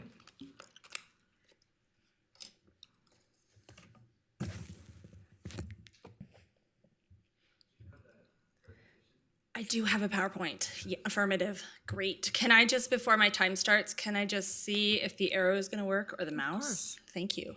Excellent. Okay. All right. Okay. Good morning. Good afternoon. Good afternoon. Mayor and members of the Reno City Council. Thank you for your work. My name is Deanne Radcliffe, and I am a longtime resident of Verdi. I would kindly ask that my comments be included in the public record. I am here to provide concerns regarding the abandonment of Oldtown Road. The first concern is life safety, as this land is being developed with city densities and is located in a high wildland-urban interface. Many of my neighbors have experienced fire personally, with the loss of structures, livestock, and having to evacuate. Residents cannot fathom what an evacuation using these two roundabouts would entail, but there are some givens. Egress would be significantly limited, and there would be a bottleneck. As you are likely aware, many of my neighbors would be evacuating with trailers for animals. As Warrior Lane is not number 1 or number 2 to the roundabout, there would likely be a huge backup. Just a reminder, too, that the Meridian 1 and 2 property has an emergency access onto Deer Mountain, then Warrior, dumping more people into the neighborhood. As more residential units have been approved than were planned, there would be more people to evacuate. There are over 2,000 dwelling units approved for this area. Promises. These are not figments of my imagination, but were written assurances to all residents of Verdi as part of the Mortons and Garson development plan. I wish that there had been a robust community engagement plan for this request and not simply one nab. I cannot imagine the impacts, but a few include unlimited congestion. We will always have to wait for the up and downstream traffic and literally changing traffic patterns for 30, 40, and 50-year residents without any input or collaboration. This clearly does not minimize traffic impacts on the existing Verdi community. The grade on the Warrior Lane roundabout is double the current grade that we drive on. It will also create significant congestion to our community, as the ADTs will be at least 22,742 on this new road, and that's without the school traffic. I would not want to navigate it in inclement weather, and it would not be a snow plowing priority. As Councilwoman Dewar has discussed, some roundabouts work well and others do not. I am aware that professionals have designed and signed off on this project, but residents' opinions should not be dismissed. I would like to offer the following example. You have abdominal pain and seek health care. The physician states that evidence-based practice indicates you should have a CT with contrast. You don't want to receive contrast, and you discuss this with your physician and complete an abdominal ultrasound instead. We are not traffic engineers, but we are residents who navigate roads and know our neighborhood. I want to ask the city to delay this and allow time to discuss both the NV Energy Bridge and engage the existing Verdi community to make it safe and accessible for all residents. I certainly do not see this as something that needs to be rushed. There's only dirt on the road, as you see in that photo, and I'm not aware that the city is ready to build the fire station. Thank you very much for your time. All right, thank you. Good job. Next, we have Alice House.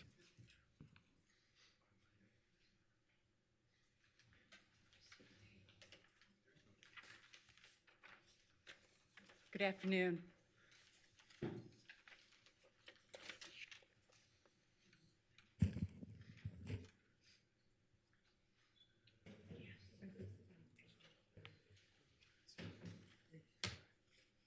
Alice, make sure you adjust the microphone. It'll yes. move anywhere you want to. I am short. No, it's not that. You're great, but I just want to make sure we can hear you. Okay. Alice House for the record. Good afternoon, everyone. This is a dangerous wildland urban fire interface. Warning sirens should be going off loudly in your heads. They are in mine. The plan for emergency evacuation needs a great deal of arduous work. If not now, then when? The fire threat is always imminent. We have only one way in and one way out. Development is not improving this. What is taking place is the entrapment of Blue Heron and the Belle Ranch estate and the proposed development of Meridian South homes. The abandonment of this roadway is going to create a loop of the Blue Heron, a loop out of Blue Heron that leads to Warrior Lane. The abandonment of this road is not creating a secondary evacuation point. Safety is required to be built concurrently with development. The emergency evacuation access for Meridian South 1 and 2 is at Deer Mountain Road, a very narrow dirt road which is privately constructed. Deer Mountain Road leads to Warrior Lane. Warrior Lane is the only way out for emergency evacuation in all 3 of these locations. Keep in mind there will be many panicked people with livestock trailers trying to escape. All of these areas will converge at the roundabout to escape. All emergency vehicles, fire engines, equipment, and emergency personnel will be coming in at this same roundabout. The Garson Road overpass is a narrow two-lane overpass. NDOT stated that it is in the planning phase to be improved and it will be years before the bridge improvements begin.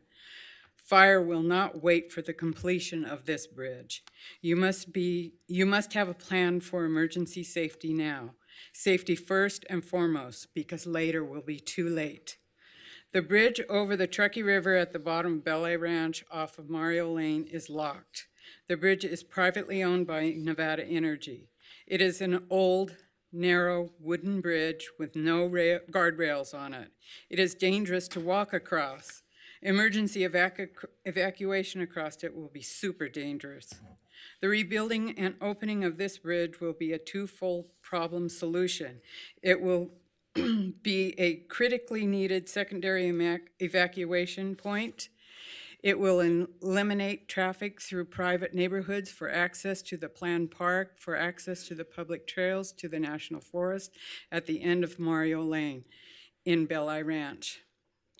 Concurrent with this development, the bridge should be rebuilt for another emergency evacuation point. City of Reno should take the lead on the reopening of this bridge project. Your involvement is crucial. The emergency evacuation point in Santara Quilisi project is not under construction. It is the only other emergency evacuation point planned for the Southside development area. Sound safe to you? It is dangerously insane. People over profits. Should the public safety be a #1 priority? Should you be more prepared for emergency evacuation in this dangerous wildland urban area? Should the bridge at Lower Belay Ranch be rebuilt concurrently with development? Should the Santara Quilisi emergency evacuation point be in place before the entrapment of these communities? Should we require more from developers? Should the roadways be considered now? The answer to all these questions is a resounding yes. Lives are at stake. Reconsideration of safety and emergency evacuation for these communities are crucial now. Thank you for listening. Thank you. And that concludes our public comments on this item. Okay, thank you so much. Okay, at this time, where are we at? Staff presentation.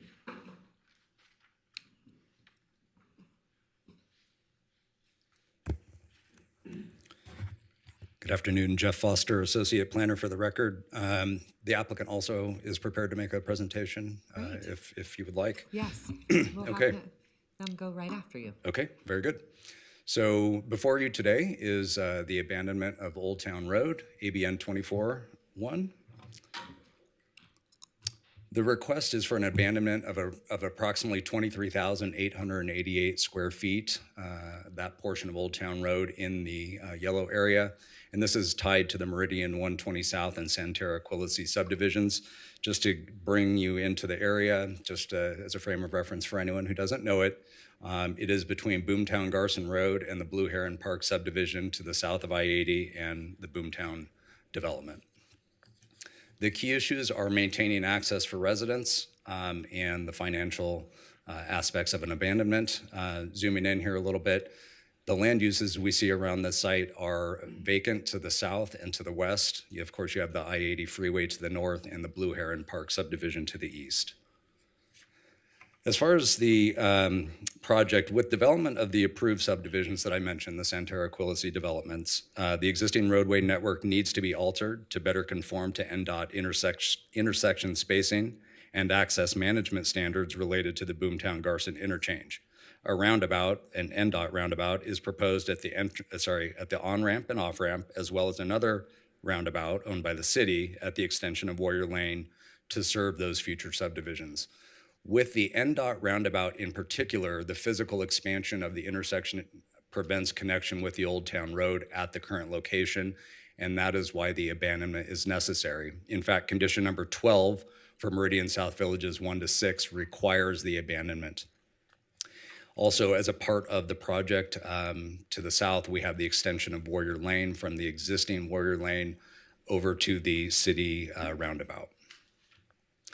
As far as construction goes, the applicant is required to continuously maintain access and connectivity for the residents in the Blue Heron Park subdivision and, of course, everyone else in that direction. Temporary access roads will be constructed to maintain access to the on-ramp and the bridge during construction of the roundabout. The adjacent parcel, there is only one adjacent parcel next to the abandonment area. And that is the only parcel that will benefit from the abandonment, as the area adjoining the northern half of the abandonment area is NDOT right-of-way. So instead of splitting the abandonment at the center line, all of the abandoned area will become part of the adjacent parcel to the south. And in fact, that adjacent parcel to the south is where a potential future fire station would be located. The zoning for that parcel is public facilities. And it has a suburban mixed use and public quasi-public master plan land use designation. And that adjacent PF zoning would be applied to the entire abandonment area. Financially speaking, records indicate that the road was offered for dedication to the county and then through annexation to the city as right-of-way, and no value was exchanged. The area therefore should revert back to the adjacent property owner with no associated fee if abandoned. And the city will benefit from reduced liability and maintenance responsibility associated with maintaining the existing substandard roadway, and that's the roadway that you can see there in the picture. Staff can make all findings, and here's the recommended motion.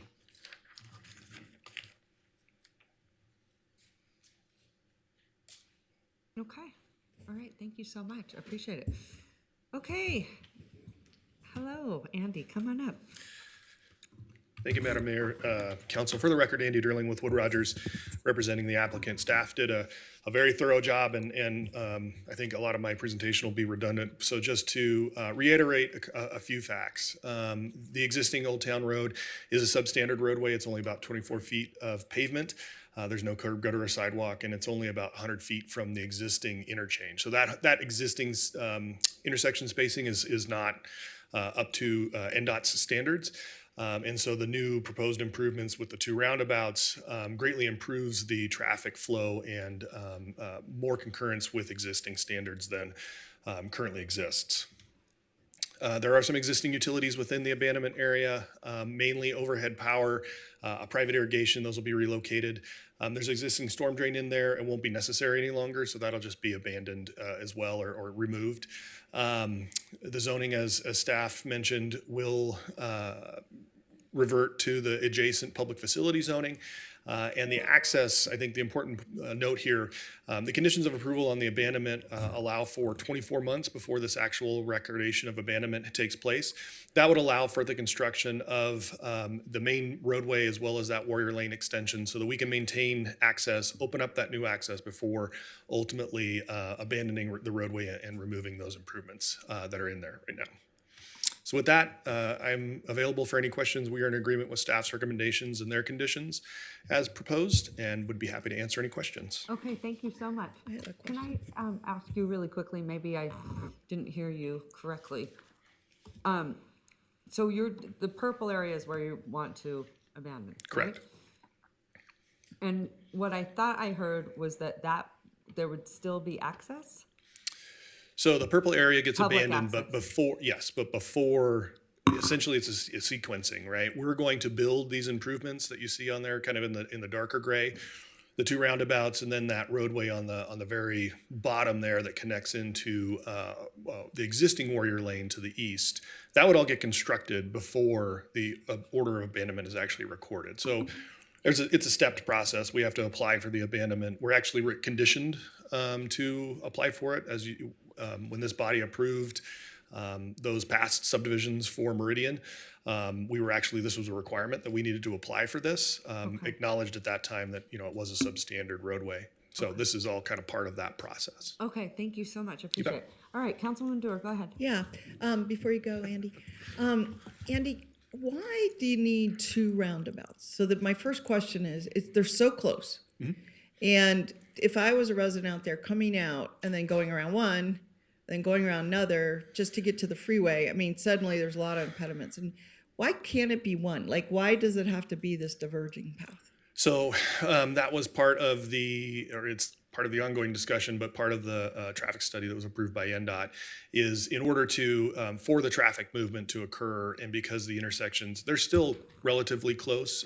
There's some physical constraints there. Obviously Steamboat Ditch, is just off, off to the south of that southern roundabout. So there are physical constraints to be able to push those intersections further. And so this is part of that mitigation in order to have two roundabouts rather than one intersection and one roundabout would not operate as well. These would operate kind of in tandem. Okay, so then can you tell us, how does the residents' travel path change that are in Blue Heron? Sure. So instead of taking Oldtown Road, which is kind of that northern roadway up there, thank you for the pointer, they would take Warrior Lane now, which is the southern existing roadway. It would extend straight across. They would go through the roundabout, make a right turn, and then wherever they want to go, make a right turn to get on eastbound I-80, for example. Now, did I hear you right, or someone said that this is creating a second exit for Blue Heron? Because there's just... No, this would be replacing Oldtown Road with this Warrior Lane extension. The secondary access is further to the west and south as part of the Santerre-Quillisi development. Actually, I remember that one. Yep. So on Planning Commission on November 1st, I think, actually, they will have a permit for the grading associated with that that's coming forward. So that's also moving forward as well. So, I mean, meeting after meeting on this general area, we've talked about using the railroad bridge, the NV Energy Bridge, and I don't know if you have a map that shows it or if I don't. Our staff does, as a path. But maybe this is something I should point to our staff. I mean, it seems to me that is like the correct alternate. In this case, you have a big development spanning along the whole freeway in a big way, right? From Santerre to Meridian to, okay. So it seems like they need an exit out to the east. That would be, so the Santerre and Meridian projects, they are able to take care of their secondary access per fire code, international fire code, with this access and the one that is proposed to further to the west. To the east that's kind of an existing condition as part of the Belli Ranch. The history of why the bridge is not open or not, I don't know. I know that as was stated, it's owned by NV Energy now, but I don't know the transactional history of why or how that was closed. Right, I'm not asking for that. I guess I'm just asking really our staff that in looking, we've talked about the need to use this bridge, in that it's a bridge, it exists. For a long time, and I don't know why we never sort of kind of get to closure. And the reason why, this area has been known to be a very high fire area. I myself did a PSA out here years ago about the fires with the fire chief and with the owner of Maccabee Arms. This area, not an area 2 miles away, but this area. And so what I'm very concerned about is, how do we continue to address that? And I know that your request for this abandonment, but we're looking at the overall traffic pattern here, and the residents have also brought this up. So I just wanted to see if there were any plans, Like I stated, the secondary access is planned further to the west. The really sort of not germane to the abandonment that's on I understand. At this point. The traffic flow and everything is based on the demands that are generated by the projects that are coming in, plus the existing traffic that's on there. So it is part and parcel to that, but the abandonment itself, I think, focusing on it's a substandard roadway now. And so just in the improvement of, further separation from the interchange, that's a good thing. Okay, any other questions? Councilwoman Ebert?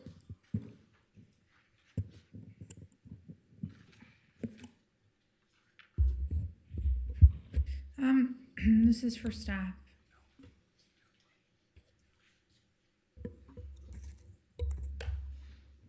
So, did I hear you correctly in that this has to happen? This is due to an NDOT requirement, this abandonment? Like, in order to have this happen, they're requiring the abandonment? Effectively, yes. So the projects that were approved, the Santerra Quilisi projects that were approved by this body or by the Planning Commission in this body, over the last several years, part of the analysis that went into those projects was the project as designed today that we're looking at with the NDOT roundabout and the roundabout further to the south. So that was all reviewed as a part of those projects. One of the conditions from one of those projects required the abandonment of this portion of Oldtown Road, specifically because it conflicts with an NDOT roundabout as located. Okay. And can we get the map up again? I'm sorry.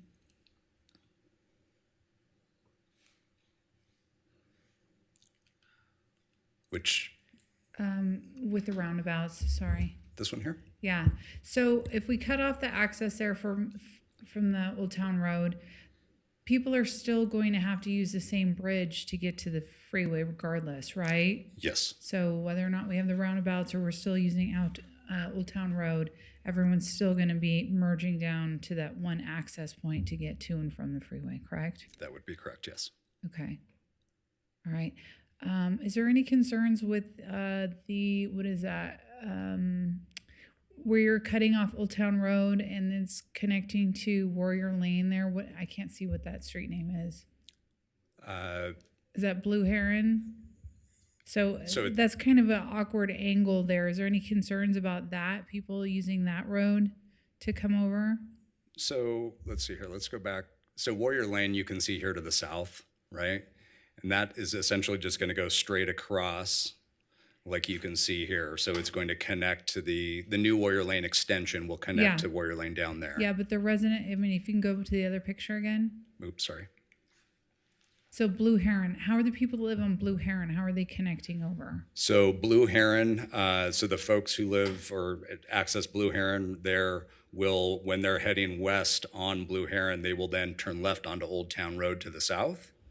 And then they will turn right on to the Warrior Lane extension and then go through the roundabout. Okay, so there's no concerns there about the traffic there? No? No. Okay, thank you.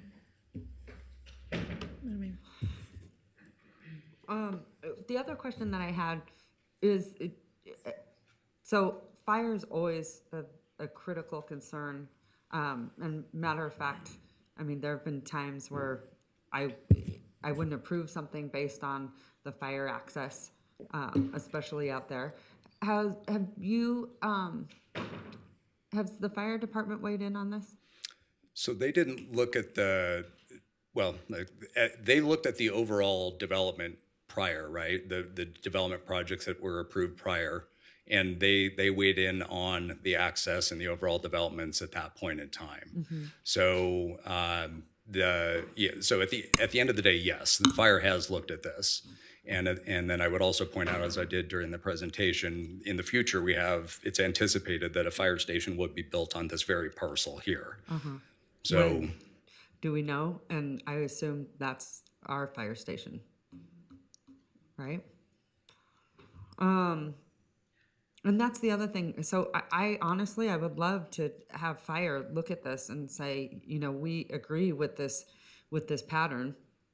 I'm for the abandonment, but I also want to make sure that we have the best pathways in and out of this whole area. Okay. it looks like All right, Angela go would like ahead. to speak. Angela, maybe you can help me. Hi, Angela Foos, Assistant Director. So just for clarification, this has always been the plan. These projects were approved 2 and 3 years ago. Fire looked at this design, approved this design. They approved this as the primary access. They also approved a secondary access. We did not look at Washoe County's development and how those people get out. We said we're providing access in and out for our new development. The new development also provides a new secondary access for all of those Washoe County residents that they don't currently have. So while I appreciate that they want us to solve the problem of getting access out of an existing county development, we're solving the Reno problem, not an existing condition. I think if those county residents want to talk to Tumwa and NV Energy about the bridge to the east, they should do that. But what we are dealing with right now is projects that have been approved with this design. Fire has approved this. Regardless of if you approve this abandonment or not, this project is still moving forward. This road will still be built, and then we will maintain it. So this is the next logical step. And I think also what you're saying is actually this will provide more access and safety.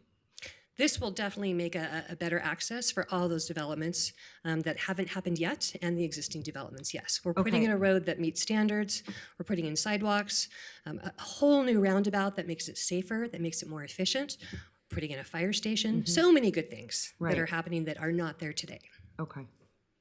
All right, thank you for the clarification, appreciate that. Okay, go ahead, Councilwoman Dewar, and then I'm gonna go to Vice Mayor, and then I'll go to Councilwoman Ebert, and then over to this side. Run the slides and go back to that picture we were just looking at, that one.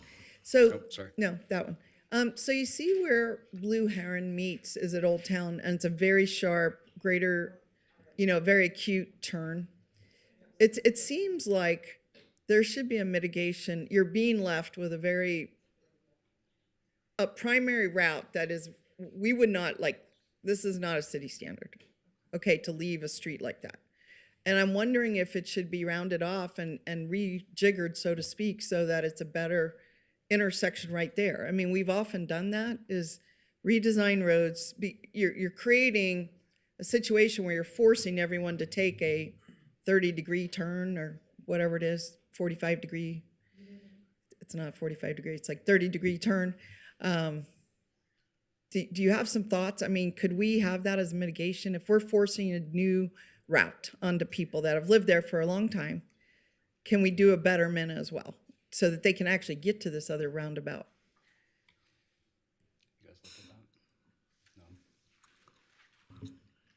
You see the intersection I'm talking about? Yeah, the north one on Blue Heron down to Old Town. Yeah. So Ashley Verling for the record with Wood Rogers.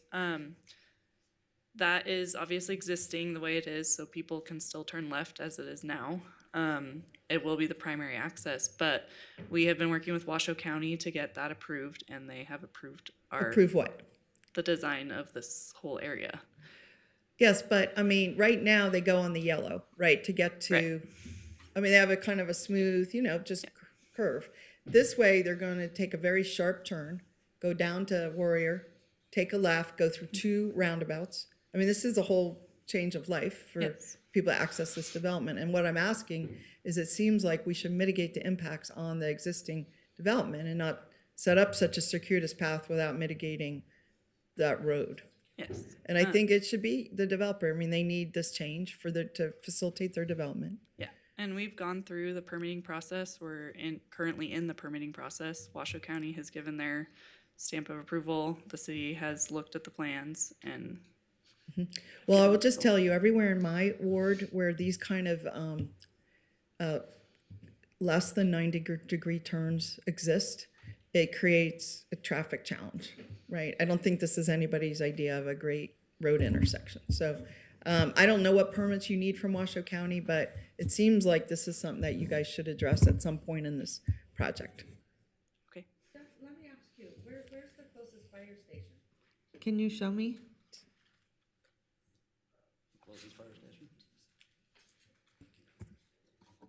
It's not going to be on any of the aerials here. I thought it was close. Jeff, where's the closest TM fire station?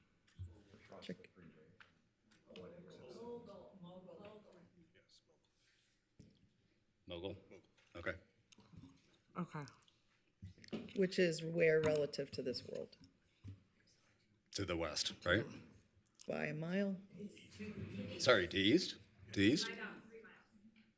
Okay, apologies. 3 miles to the east. Vice Mayor, go ahead. Thank you, Madam Mayor. First of all, thank you, Mr. Foster, and also to Mike Rayleigh for meeting with me and with Ms. Radcliffe about this issue. It is obviously true that all the residents of this area want improved safety for themselves, for their families, for their livestock. I think that two things are true. One is that the abandonment of this section will improve that.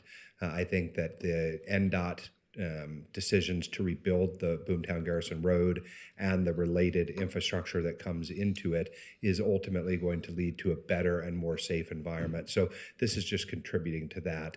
I also I'm not sure I understand some of the concerns that have been raised by my colleagues about turns. I mean, this is a neighborhood of very few cars and users. I think everyone will be able to navigate turning left. I don't think there'll be an issue there. As far as having two roundabouts close to each other, I'm not a traffic safety engineer, but I trust the traffic safety engineers to be able to make it so that it is designed in the way that would be most advantageous. My experience with roundabouts is that they help to move people much more quickly than, say, controlled intersections. So Correct. I would rather be having to navigate the roundabouts, which are built in such a way that there's kind of large, graceful entries, and it's not curb and gutter that's high. They're ultimately designed, most of them, the one that we opened up last week, for example, there's some give to them, and you drive sort of up and onto the roundabout in some way. I don't know what will be designed here, but again, this is certainly an easy decision, ultimately, because two things are true. One is that we have conditioned this applicant to make this request, so we've already had that vote. They're now just here to ask for the technical means to achieve that.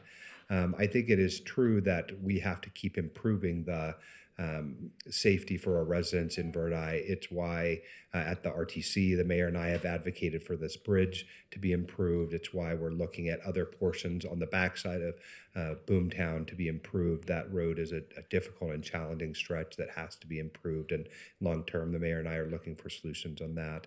This will make an improvement to this community and be better for fire safety and for fire adaptive communities. So absolutely supportive. Thanks for the presentation. I think I also, too, just to clarify, but I also heard, regardless, if we did not approve this, it still has to, or it still will go forward, correct? Okay. I guess Councilwoman Taylor or Councilwoman Ebert, and then I'll come to you last. Oh, good. Okay, go ahead. I have a question on the map. It's gray and white with some red lines on it. I'm sorry if you can get to that. Sure. That one there. That one looks like it's still using that piece of road. So the red lines indicate the existing roadway network.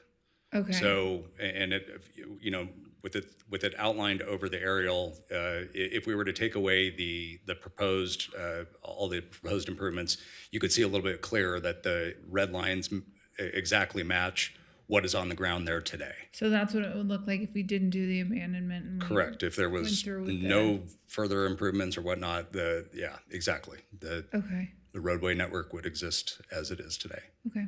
Thank you. All right. Any other questions? Any further questions? No? Okay. Oh, go ahead. Councilman Martinez. Thank you. I appreciate that. Mr. Foster, I'm just curious if you could address the letter that we got from AT&T. I know that was included in the packet, and just making sure that there are concerns about the abandonment not affecting any existing utilities and how you're going to work with the existing utilities. Yeah, the applicant's representative is already working with AT&T to address that issue.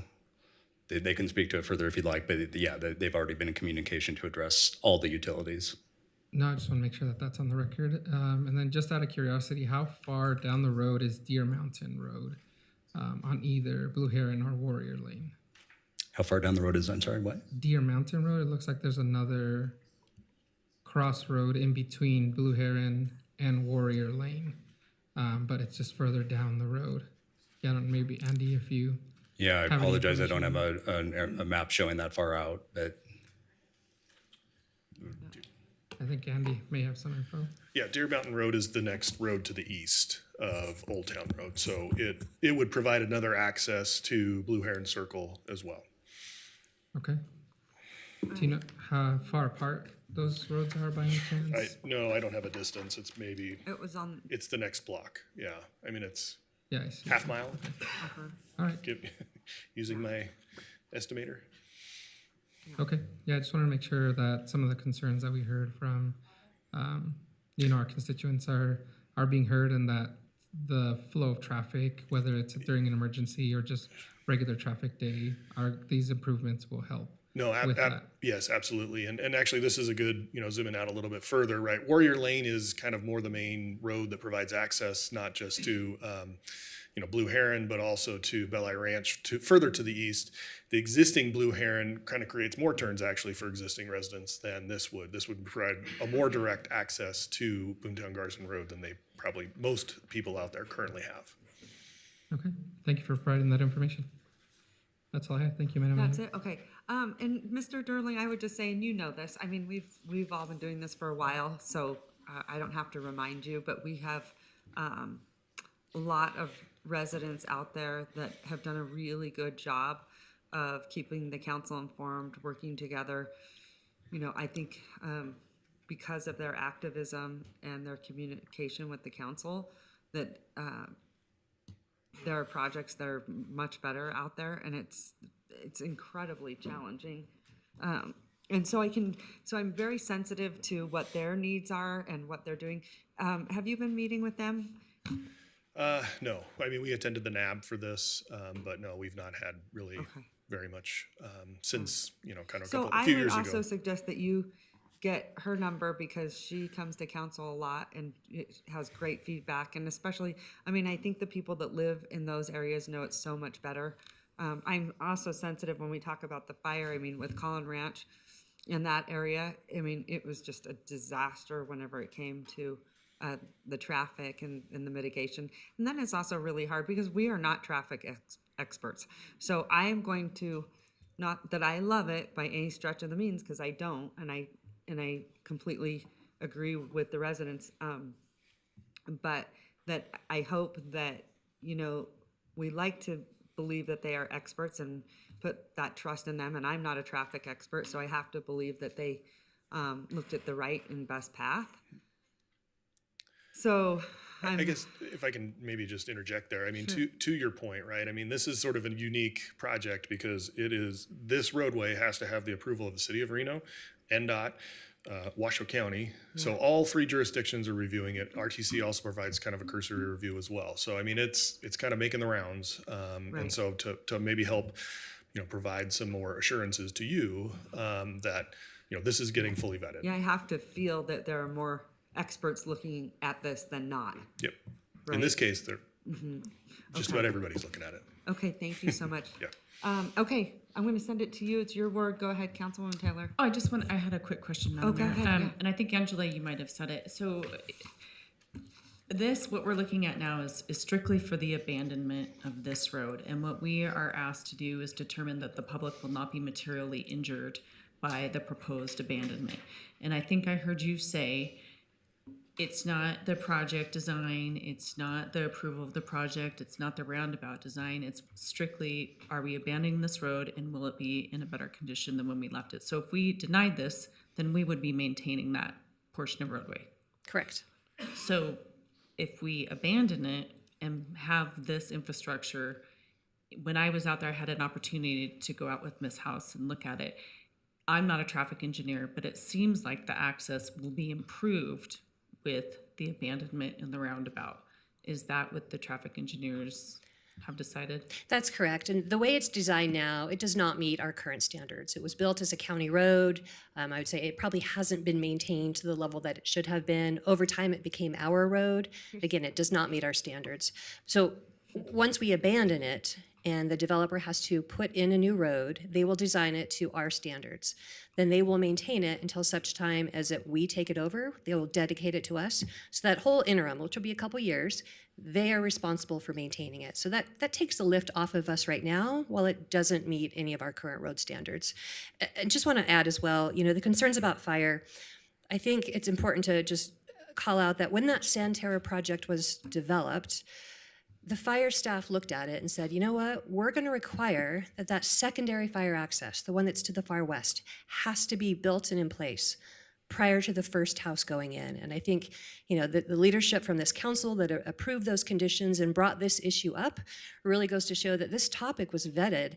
And that's not something we would normally spend so much time talking about, fire access. But because those neighbors brought that up and said, we want to make sure that fire has truly looked at this and addressed it, that topic was very, very much discussed. And again, with fire and council approving that condition, it made it number one, a point of concern and addressed to say before house number one is built, that secondary fire access has to be in place. So, And in the report it says, or our staff report, it says no concerns were received from fire or RPD on this. And Correct. the existing Oldtown Road, when we were out there, there's ditches through there. It's not necessarily in the best condition anyway. Correct. Okay, I just wanted to make sure I was on the same page. Thank you very much. Thank you.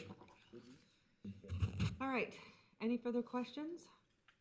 I'm going to send it to you. Okay, Madam Mayor, I move that council make a determination that the public will not be materially injured by the proposed vacation and approve the abandonment subject to the conditions in the staff report. Okay, I have a motion. Second. I have a second. All those in favor say aye. Aye. All those opposed? Motion carries.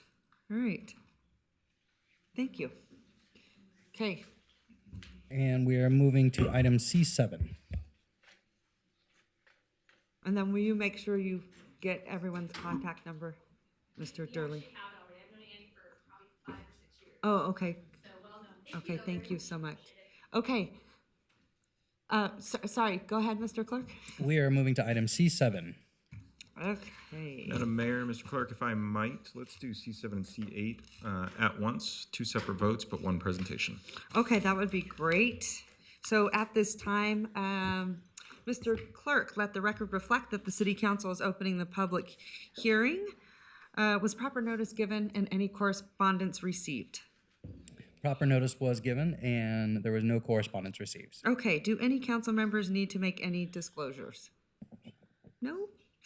Okay, then I am going to send it right back to you. I think, wait a minute.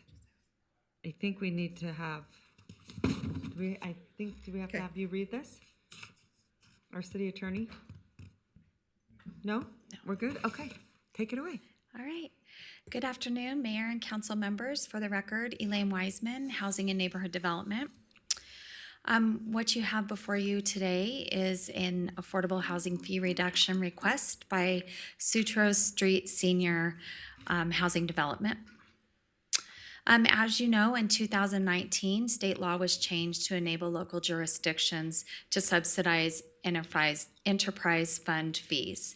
And this council adopted an ordinance in 2020 setting the criteria for our own standards. This project is Sutro Senior Sanctuary, so it's one project title, but it's 2 different locations. So there's a north location at 839 Sutro Street. This will be 105 units of affordable housing for seniors at or below 60% of the AMI. They're requesting the full 85% reduction in their fees, which they're eligible for based on the 60% AMI, and then that gives them 75% reduction. They get an additional 10% because the project is located within a quarter mile of a rapid bus stop. The second site is Sutro Senior Sanctuary South, and this one is 65 units of affordable housing. Again, it's 60% and below of the AMI, and this one is for senior veterans. So it's also eligible for a full 85% reduction in their sewer fees and building permit fees. They're requesting building permit fees for both of the sites as well. So a total of 170 units will be added to the market. And this slide, every time we present, we just keep adding units to it. I love this slide. It really reflects the good work of this council and this program. So if this is approved today, it will be a total of 1,459 new affordable units that have been subsidized by this program, and a total subsidy of almost $8 million. That includes the sewer and the building permit fee. So just a really tremendous effort. So with that, this would be two motions approving their request, and I do have the developer here, Gary Schaefer with Two Sparks Development. So if you have any project-related questions or would like him to speak to you, Yeah. he's available. Great, thanks so much. Love Thank for you you. to come on up. First of all, thank you so much. I know that these projects are becoming more and more challenging every single day. And it's also one of those areas where sometimes the city needs to also be a really good partner in the most difficult and challenging projects. These are the ones that we really need more than ever and now before. So I want to say thank you for bringing something like this forward since it's so desperately needed. And we're seeing a lot less of it. So I commend you for that. So thank you. I don't know, is there anything you would like to add about your project? Happy to answer any questions. And again, Gary Schaefer with Two Sparks Development for the record. No, I agree with your comments and I appreciate the sentiment. The housing is definitely needed. I think the location that we've chosen is a perfect location relative to the Washoe County Senior Services Center, Definitely. public transportation. It's just, we were excited about the opportunity to put this project where it's located and appreciate the support of the council. Well, thank you. We appreciate you. All right, questions, go ahead. Madam Mayor. Council, sorry, Vice Mayor Reese, and then I'll go to Council. Thank you so much. Go ahead. Mr. Schaefer, first of all, welcome to Chambers. I know that this is not your first time visiting with us, but maybe you would share a little bit about your background. I know you've chosen to be here, which is, I think, why the mayor is so excited about having you in Chambers today. This development is, I hope, not the last that you might consider bringing here. But really, I think your story is part of the fabric of this community and the changes that are happening here. I am encouraged by what you see in Reno, because of course it's something that we've always seen in Reno. But maybe just take a step back and tell us a little bit about you and your partner and why you've chosen these as an opportunity. Because you have a lot of places you can choose, and you have chosen other communities. So tell us a little bit about your vision for what you're doing here. Yeah, happy to, and appreciate the question. So I'm a relatively new resident of Reno. Just moved here at the end of May from Chicago, where I've spent, was born and raised in Illinois and just kept moving north from my rural Southern Illinois roots. So happy to be here in Reno, and I think my first time here, and I was brought here by our general contractor. So we have a partner who we work with in Chicago, and he's got dual headquarters between Chicago and Reno. Reno was not even on our radar, and he said we definitely need to check it out. He was praising the council and how easy it was to do business here, and so I came first. It was a year and a half ago. Stepped off the plane, looked around, saw the mountains, and I was sold. So having the opportunity, warmer, right? Yeah, it was a lot warmer than Chicago. But Chicago's got that biting cold, Yes, so it's been real biting cold. So stepped off the plane, saw what Reno was, and the more we learned about it, I ended up bringing my wife and kids out, showing the area, and here we are. And now you're living here? Now we're living here. Wow. Well, welcome. That's so exciting. And this was one of the things that we wanted to do, just to give back to the community here. You know, we've done other real estate projects, market rate, in other locations across the U.S., but really wanted to focus on the affordable component here in Reno. Well, we're really grateful that you are, because there are very few people that do it and understand how to do it. So whenever we see it, we also think it's an opportunity for us to create what we call those private and public partnerships. So thank you so much. Absolutely. Thank you. Really, really appreciate it. Okay, go ahead, Councilwoman Dewar. Yeah, I just want to add very briefly to my colleagues. I've had a chance to meet you before. You guys do amazing work. I love the location at Sutro. And, you know, more and more, this is what we want to do to be able to support affordable housing, is to waive these fees. We've already adopted, with the mayor's leadership, a program to defer fees, and we do that now at CO. But this is an opportunity to waive, which I assume will bring down your development costs And I hope that that would translate into supporting this affordability component that you have. What is the affordability component that you're established? So for both sites, it'll be a 60% or less, and we're still working through some of the components of that. As you might know, project-based vouchers are in high demand and not as high supply here in the city of Reno and really northern Nevada in general. And so the more of that type of support we can get, our goal is to make this as low income as possible. We want to serve those in most need with these two sites. And so to the extent that we can still secure some of those vouchers for the project, we want to go as low as possible. At the same time, of course, the building has to make financial sense in order for the partners to come to the table, and those are the two ends of that balance. And let me ask Monica, if you wouldn't mind coming up. I know that we had talked, and this is probably a year ago, where you all were amending your development agreement to specify rents and how they could change. Could you, I don't know if that was implemented in this one. Monica Kirch for the record. It's really hard to sorry. say. Now we got a new, I was going to Yay, say, that's not congratulations. Thank you. That is in relationship to home units. And so when these developments are put together, if home funds are included in the project, and it'll say, I don't know, maybe there's 3 home units. And so we have direct control over those units. And so with those, the developers cannot raise the rent more than 5% per year. And it is my understanding that at the Nevada Housing Division, they are working on implementing something similar for LIHTC projects as a whole. Okay, that's fantastic news. As you know, I'm struggling with some other affordable housing that's also at 60%. And just recently, a lot of the people get what was called Section 8 vouchers, or now called housing choice vouchers.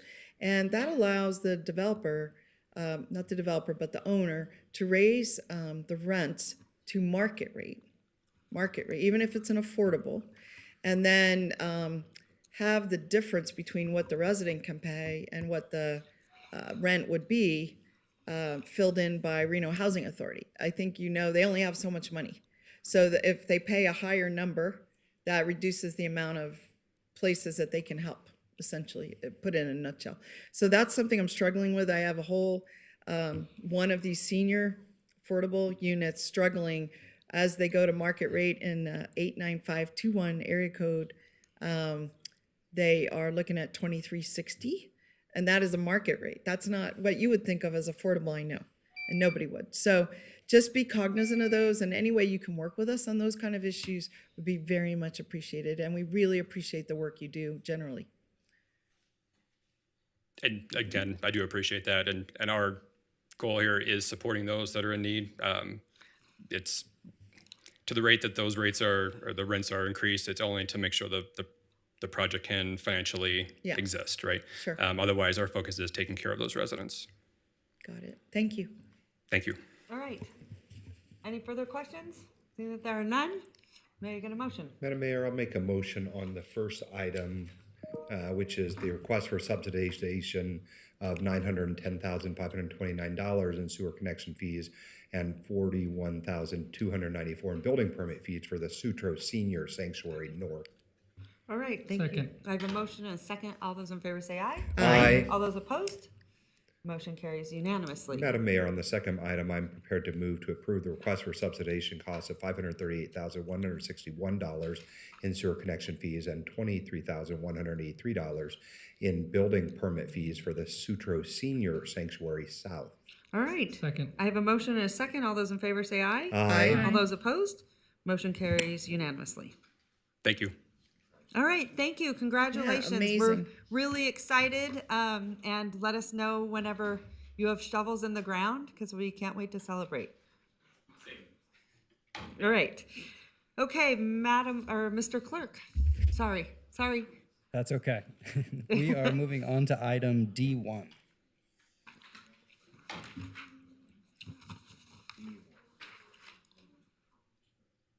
All right, Mr. Clerk, at this time, do you have any public comment on this item?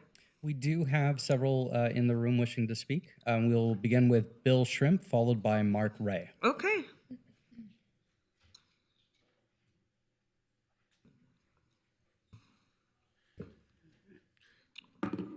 Good afternoon, everybody.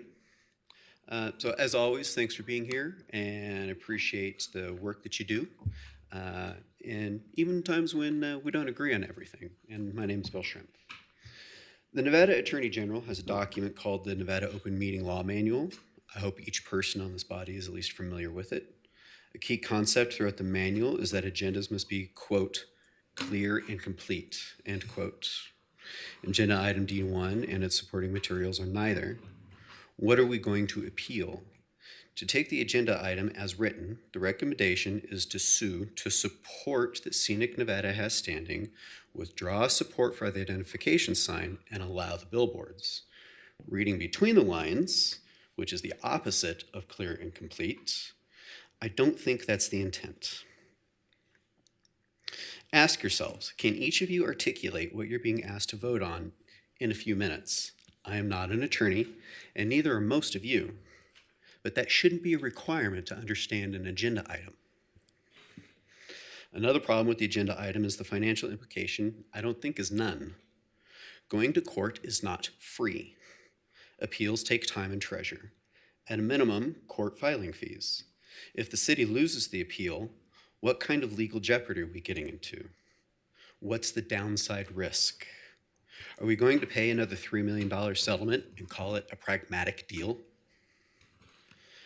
Assuming I am reading between the lines correctly, and the agenda item is not to be taken at face value, is the city acting as a de facto representative of the developer? Absent from the report is any mention of the developer or their willingness or intention to engage in appeal process alongside the city. Consider a motion to sever was granted in 2021. I think that means that Reno is treated separately from the developer. What do you hope to gain for Reno? Up or down on a few signs that ultimately help a large company? How is an appeal helpful to the people of Reno? It's as clear as mud. This whole matter is a mess. This whole matter is a mess. Please get the city out of it. Don't kick a dead horse. Besides, it's the developer's horse. If anybody's going to kick it, let them do it. Thank you, and hope you all have a good Nevada day. All right, thanks. Okay. Mark Ray, followed by Lori Ray.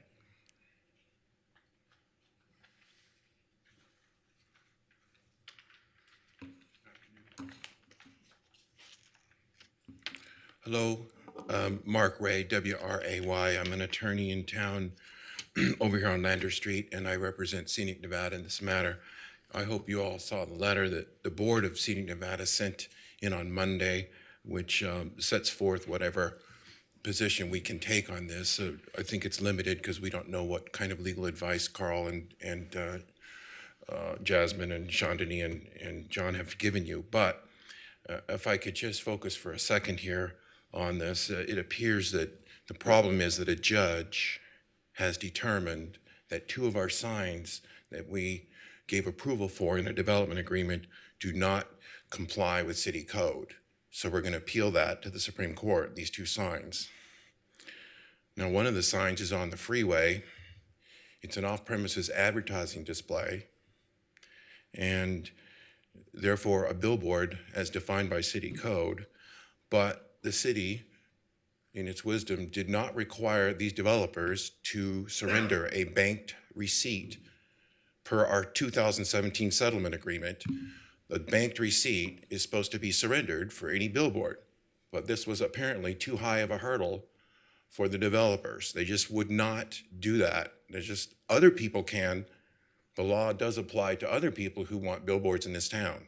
I think it should apply to these developers the same as it does to everyone else in compliance with our 2017 settlement agreement. Given that, can we not take the high road and say to the developers, you've already appealed, they filed their appeal yesterday. Can we not say to them, go for it? We, the city, don't think it's wrong to follow the citizens' vote in the year 2000 when all the people in the city, or 57.8% of us, voted not to have any more billboards. I think that's the correct thing to say to the developers and to the citizens of the town, that we support you. You voted, we passed an ordinance, an initiative, it's codified in your municipal codes, just like the sign code. and we'd like you to follow it, please. I'd like to point out that one last thing. Judge Steinheimer, in her order, saved, if you will, the arch sign on 4th Street by the Chevron station. And she did that using reasoning that was acceptable to her, and we weren't appealing that or weren't planning on appealing it. And so it's there. But unless we have abandoned 4th Street to these developers, that is a sign over a public street and therefore an off-premises sign and qualifies as a billboard as well. Now, the judge didn't say that, but these are the kind of things. No one knows what's going to happen on appeal. It's possible that this three-judge panel could say, yeah, we're looking at this whole thing again, and the way we see it, here's the outcome. And it could be very much in favor of one side or the other. It could be somewhere in the middle. We just don't know. So all of this process is going to happen simply so that we can, oh, thank you. Thank you for. All right, thank you. Lori Ray, followed by Barry Hall.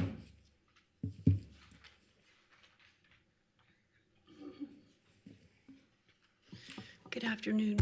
Good afternoon. My name is Lori Ray, and I'm here to read a letter into the record by Peter Chase Newman. He's a retired attorney in town that lives in Ward 1. So this is what he has to say. The Reno City Council ought to deny the request of the staff report to appeal the decision and order of District Court Judge Connie Steinheimer. Judge Steinheimer is one of the most seasoned and respected district judges in Nevada, and her 18-page order filed September 23rd is very likely to be affirmed. And so to vote to spend additional public resources, including lawyers and staff salaries of the city attorney's office, is unreasonable and contrary to the interests of the people of Reno who pay those salaries with their taxes. The court's findings and decision that at least 2 of the proposed gaudy neon line signs would violate the existing law that prohibits additional billboards is certainly based on both fact and law.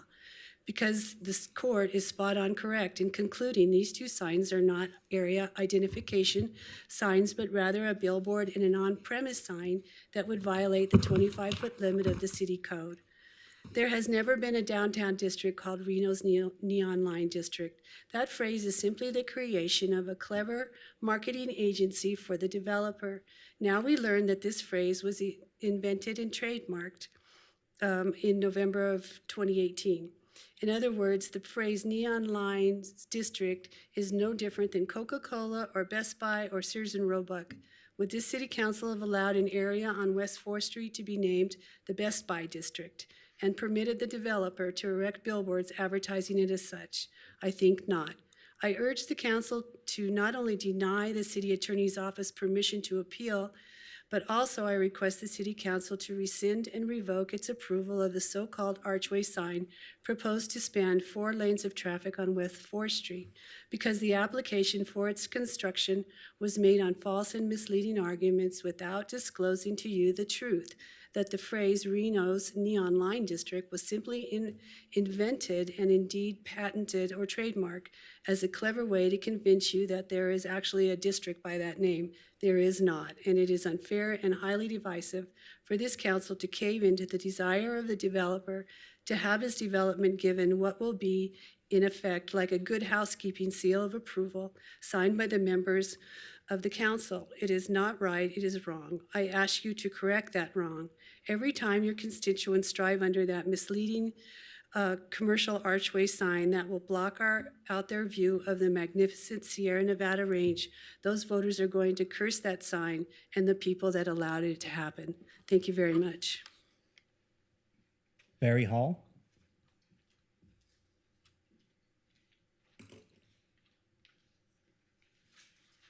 Good afternoon, Mayor Sheevy and all council members. Thank you for this opportunity to speak. My name is Barry Hall. I live in the Old Northwest at the top of Keystone, near Rancho San Rafael. When I drive down the hill, I arrive at the area being redeveloped by Jacobs Entertainment.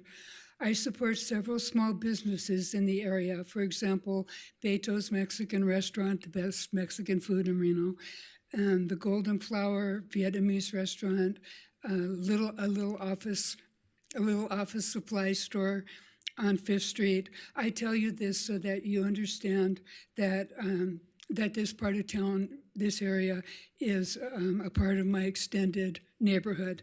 The discussion of the proposed signs is personal to me.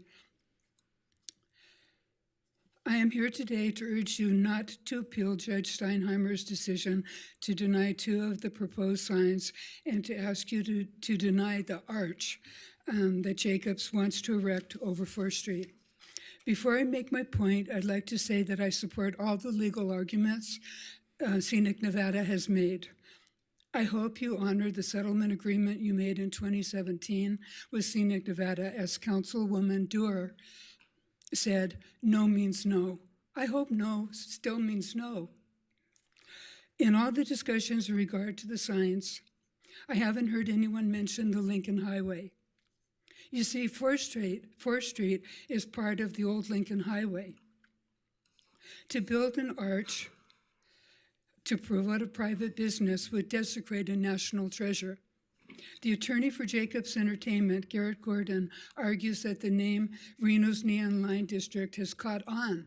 Quote, it's become organically known not only in this area, but around the world. I respectfully submit that it's the Lincoln Highway that is known in this area and around the world. If you want to place an area designation sign on 4th Street, imagine a beautiful vintage sign like the original sign for Reno, biggest little city, that's now on Lake Street. A sign that says Lincoln Highway, Gateway to the Sierras, instead of a sign that's owned by that promotes a private business and says Reno's neon line. Please keep your word to the citizens of Reno by denying the arch sign. Please honor the Lincoln Highway by denying a sign that is the opposite of what the Lincoln Highway stands for. Not only to the people of Reno, but to people all over the world. Thank you. Did you say you are with Beto's and? So she was just remarking that she liked those restaurants. Oh, okay. I thought that you said you were with Beto's and the Golden Flower restaurant. Okay. No, I just represent myself. Oh, got it. Okay. I just love those restaurants. Okay. Oh, okay. All right. Thank you so much. I think we all agree with you there for sure. Okay. Thank you, Madam Mayor. That concludes our in-person public comments. For the record, we did receive 24 comments directly associated with the agenda item prior to 4 p.m. yesterday. They represented 14 in opposition and 10 concerned. Okay. And that concludes our public comments for this item. Thank you so much. Okay. Take it away. Jasmine Mehta with the Reno City Attorney's Office, for the record. This item is before you because we're asking council's approval to appeal the court's order granting in part and denying in part the writ of mandamus sought by Scenic Nevada regarding the development agreement that the city council had approved with the Jacobs development entities. There were 3 main issues. The court upheld Scenic Nevada's standing, held 2 of the 3 signs are not area identification signs, but rather on-premise or off-premise signs. And finally, the court held that the city can't deviate from existing code when entering into a development agreement under NRS 278-0201. As Mr. Ray noted, the developer appealed yesterday and filed its notice of appeal. And we are asking for your approval to do the same. All right. Thank you so much. I appreciate that. So explain that. You're saying under the development agreement, and also I want to put on the record, I have not spoken to you or to Carl Hall or anyone from our legal on this. This is the first, that it's come before us. So I do want to put that out there, so that people know that there was no bias before coming into this meeting. So explain again, I guess, I think to your point, in layman's terms, why that is the recommendation. Well, in our briefing to the district court, we had argued that, as to standing, that the statutes governing development agreements do not encompass a broader standing. Only the parties specifically to the development agreement are named as parties that can appeal.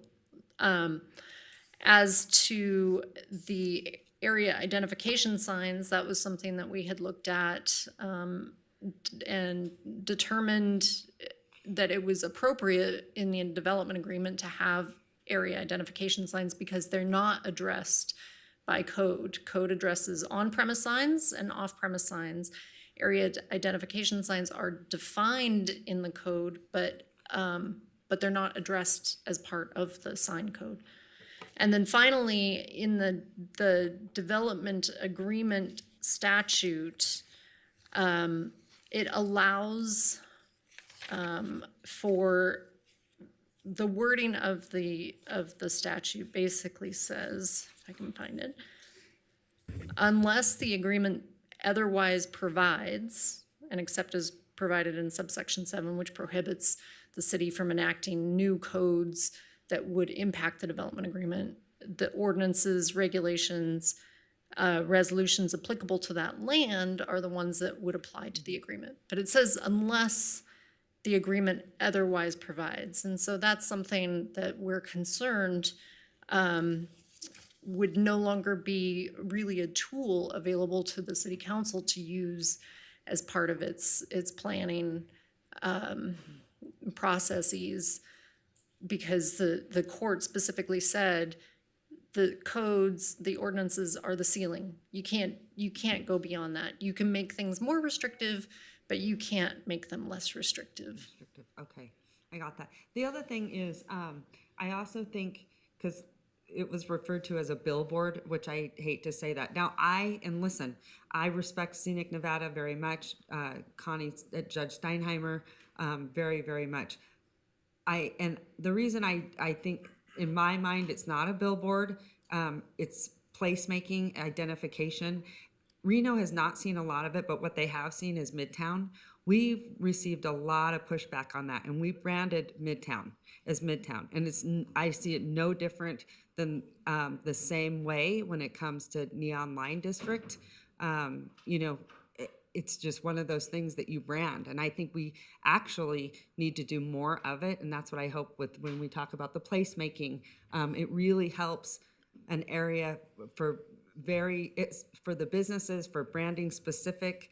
I think obviously it should be done in a certain way that, is conducive to what the area sort of entails, or I guess, the nature of what's happening there. It helps businesses tremendously on a much bigger level, especially those businesses that can't afford to buy advertising or buy signage. I mean, it helps tremendously. There's a lot of different reasons. I saw it firsthand when we were fought with Midtown over and over and over again. Whether it was infrastructure, sidewalks, the sidewalks took 15 years. 15 years. And so, we had to rely on actually the bigger businesses to help push us through with the Midtown District for those little businesses that no one had ever heard of. So I just philosophically feel very different about branding. It doesn't matter if it's the Neon Line or Midtown or wherever it is. I think, and I think too, quite honestly, it's easy to pick on Jacobs Entertainment. So people like to do it, is what I think. But I'm a big believer in placemaking. Obviously, I want to see what those look like. I don't think that they should be, they should be conforming for sure. I agree with that. So, okay, I understand kind of where you're going, but this is just sort of how I feel based on what I saw with Midtown and sort of how challenging it was. And we still don't have signage there. and we need it desperately. We've talked about it, but, and I think at some point we should bring it back to make sure that there is something in place that we can expand on so that we can identify districts and the placemaking and all the reasons why having districts are important. So thanks so much. Okay. Who would like to go first? Either way. Okay, go ahead, Councilwoman Dewar. Okay. All right. Thank you for being here, Jasmine, and bringing this to us. Let me go over a couple points. You said the first point was, does Scenic Nevada have standing or not? And I completely agree that, and I always have affirmed that Scenic Nevada is standing in these kind of issues. They're a generally formed nonprofit. They open membership to everyone. This is their focus, is beauty, but also signs in particular. And so I actually concur with the judge saying that they have standing. The judge's decision on the signs that are considered off premise, I want to make sure I understand the development agreement. So if you have it handy there, the development agreement, as I recall, said they had to come in and get permits for those signs. That is correct. Okay, so it's not done. I mean, we did the development agreement, but there's a next step, and that's getting a permit. Okay? And I would have preferred to not even see this part in the development agreement. For me, the development agreement was really about extending sewer credits. So they had asked for 20-year extension. We agreed to a 5-year extension. That was in our purview. We did it through a development agreement. They also wanted, as I recall, to count improvements that they made along the sidewalk, to count as part of the commitments that they had to do per our code. So they just wanted, it was an accounting exercise, and it was also a sewer extension credit exercise. So I do not want us to appeal whether Scenic Nevada has standing. I do not want us to appeal the off-premise signs. They get an opportunity to come right back through the process and apply for those signs under our code. Is that correct? Well, under the existing order, Yeah. no. The only sign that they could apply for is the archway sign. Well, let me understand. I guess I don't have a visual of what they were envisioning on the gas station site and on the cemetery site. But, I mean, we often have, let's call them wayfinding signs on a freeway that talk about, here's the gas, here's the so-and-so hotel, get off here.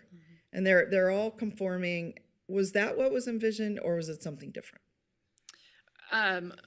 Well, I mean, the signs that were envisioned were in the development agreement as an exhibit. But I will note that the order says that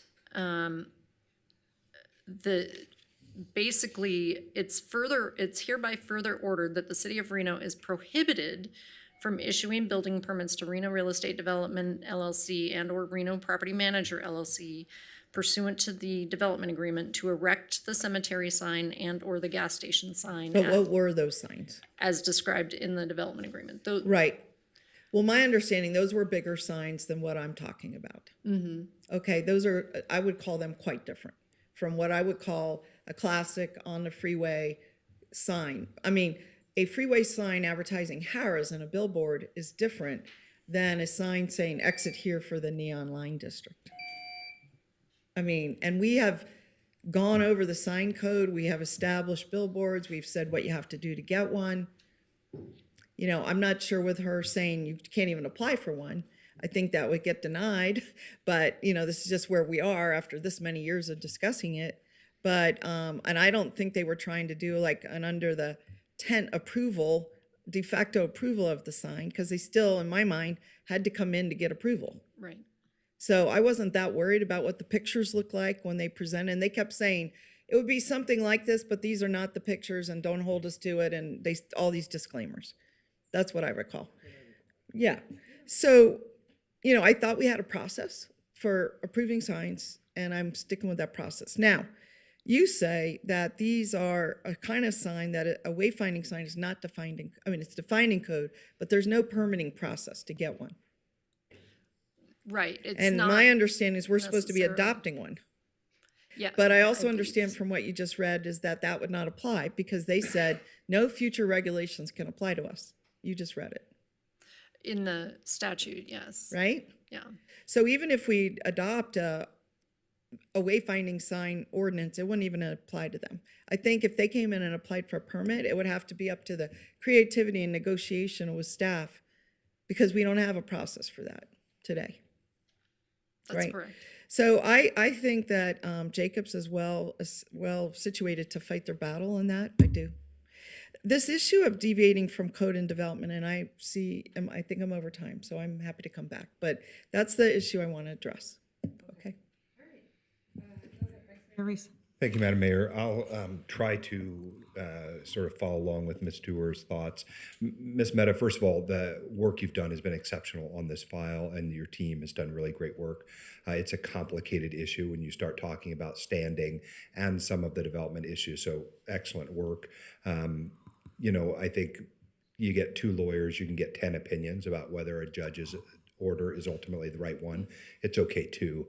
I, like you, have divided it into the 3 things. So standing, I'm somewhat agnostic upon. I don't really have a strong opinion. I think Scenic Nevada makes a good argument about why they have standing, but again, reasonable legal minds can disagree.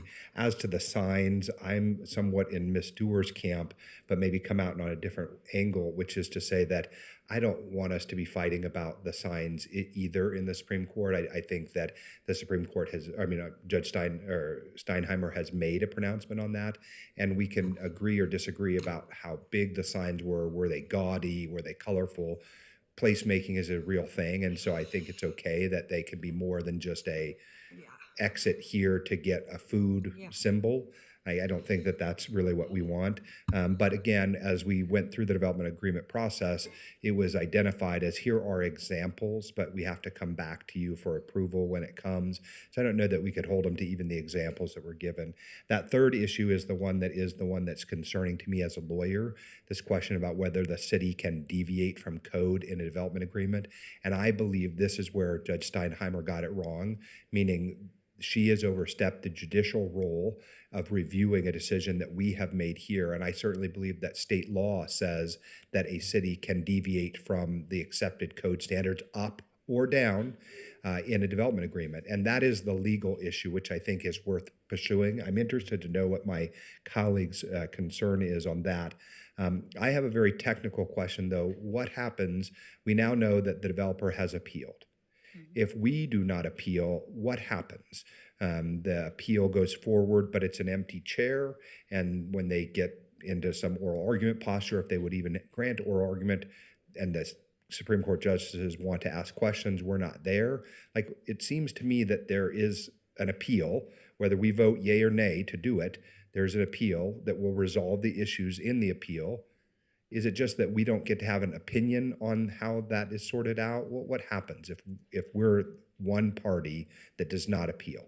That is a great question, and I did quite a bit of research to try to figure that out, and unfortunately there's not anything out there that I could rely on. I suspect it would either go one of 2 ways. Either we're taken along anyway, because we are a named party, and so I don't know that the Supreme Court would say you're exempt from participating, or it would be an empty chair and we just wouldn't be there. So I clerk for the Supreme Court and certainly have an appellate practice of my own. And so I think it's likely to be the empty chair, meaning that the Supreme Court cannot force us to participate in a process if we choose not to. But then it's just somebody else gets to ascribe our thoughts for us, and it really is an empty chair. There's no one there raising the issues that the city would have, and that's concerning to me. It's almost like the die has been cast by virtue of the fact that the developers appealed, and I don't know if we don't necessarily have to stand shoulder to shoulder with them. The developer may fight the standing issue. They may, of course, fight the sign issue. Maybe we aren't there, but I think if we were able to narrowly focus our writing efforts in the brief side of this, it would be on that third question, right? And that third question is important for, why as a body we have certain powers that we have in certain authorities. We are a separate co-equal branch of government. And so when one branch of the government seeks to limit our authority, this concerns me, especially when it does so in a manner which is contrary to what I think state law indicates our powers are. We receive our rights, of course, in a Dillon's Rule state as grants from the sovereign, the state. And so when one body deprives the other co-equal branch of government of a power that it is afforded by a third branch, I think that is a question for me that is worth pursuing. So this is really my thought process on it. And again, I think you've done outstanding legal work. I am not the city's lawyer. You are the city's lawyer. And so I think I am inclined to hear my colleagues' comments, but those are my initial thoughts. And just for the record, I will note that at this point in time, we would just file a notice of appeal with a case appeal statement, and that it doesn't lay out the issues. It says these are the parties, they're represented or they're not represented. Here's the order we're appealing from. It's very generic, and we could certainly have a more in-depth conversation about the focus of the briefing at a later on that time. point, Madam Mayor, if you'll allow me, can I? Yes, please. So, Ms. Mehta, I want to make sure you understand something. I don't think it is for the client to tell you, the lawyer, which legal theories to pursue. I think those are issues that lawyers get to make judgment calls about. I'm just suggesting that, yes, I know that the notice of appeal is a form. It says we appeal and you turn it in. I'm not suggesting that's not the thing. The case appeal statement will identify issues for appeal. And for my part, were I in your position, and I am not, I would seek a limited number of issues to appeal, right? If there were 10 issues to appeal, you don't necessarily appeal every one of them. I also think Mr. Ray was correct in his public comment that we don't know how a 3-judge panel or even the en banc court would rule. It is possible that the en banc court would rule entirely in favor of Scenic Nevada and would uphold all of the, or strike down all of the signs, right? It's like you roll the dice. And again, I think the legal argument on the third issue is the one that is of critical importance to me as a policymaker, but the other issues are ones that, reasonable minds can disagree about. And again, I'm not telling you that when you go for filling out your opening brief, it must contain certain arguments or it may not include those. I don't think that that's for us to decide. Thank you so much. Thank you. All right, Councilwoman Ebert. This might be a little bit off topic, but I think it's kind of relevant. Has anybody, sorry, the term is escaping me right now. Has anybody copyrighted the term Midtown? Do we know that? I don't know. No businesses? Okay, so we don't know that.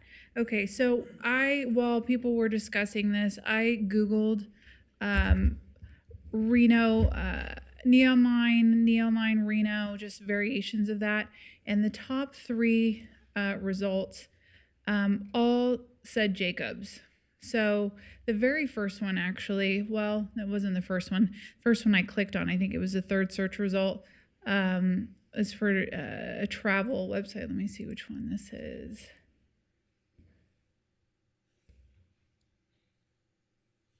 Bear with me just one second. Travel Nevada.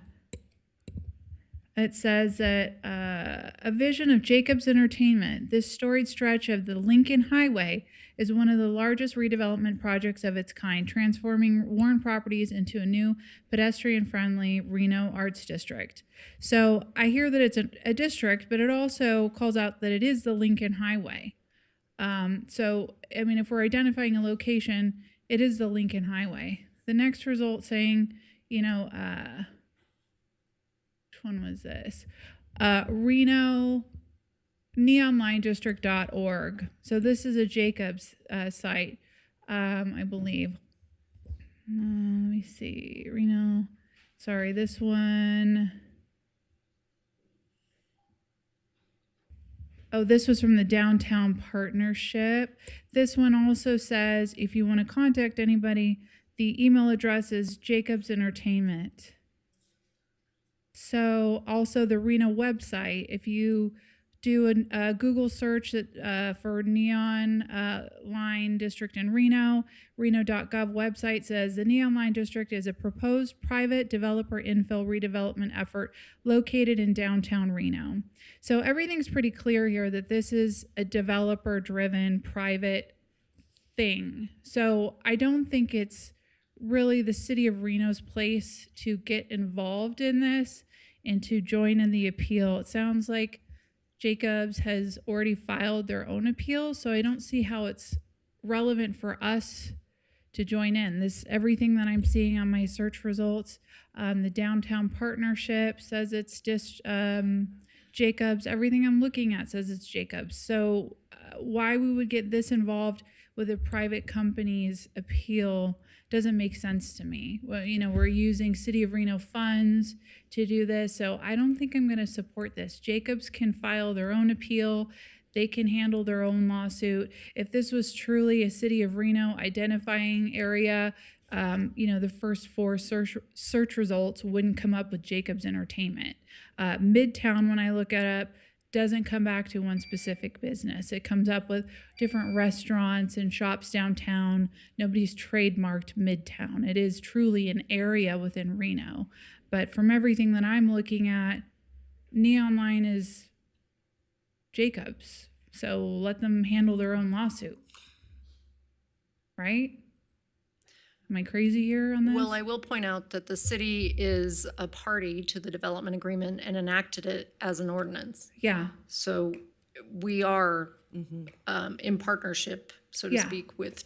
But Jacobs has filed their own appeal, right? We can sit this one out, let them file their own appeal. Why do we need to be involved in this? Well, I think it goes to the point that Councilmember Reese brought up, that, you know, the way that the development agreement has been interpreted by the court is really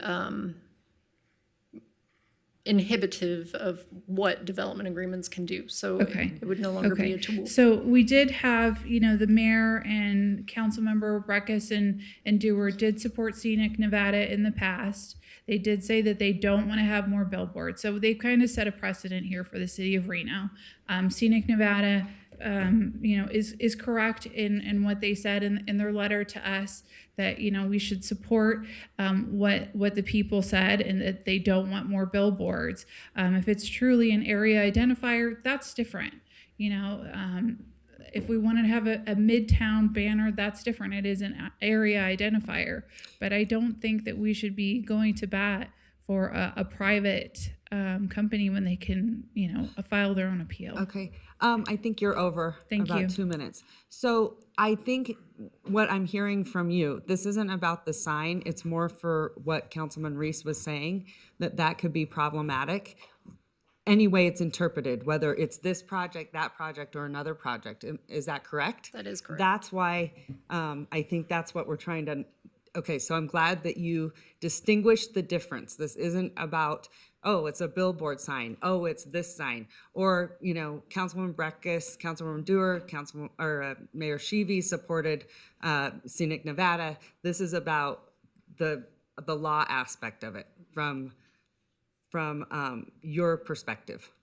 Correct. Okay. All right. I just wanted to decipher, because to Councilwoman Ebert's point, you know, and then I would also say this, I don't care who identifies the area, because it was 4 businesses that started Midtown. We all had 4 businesses. We weren't one, the biggest business in Midtown, and then started it.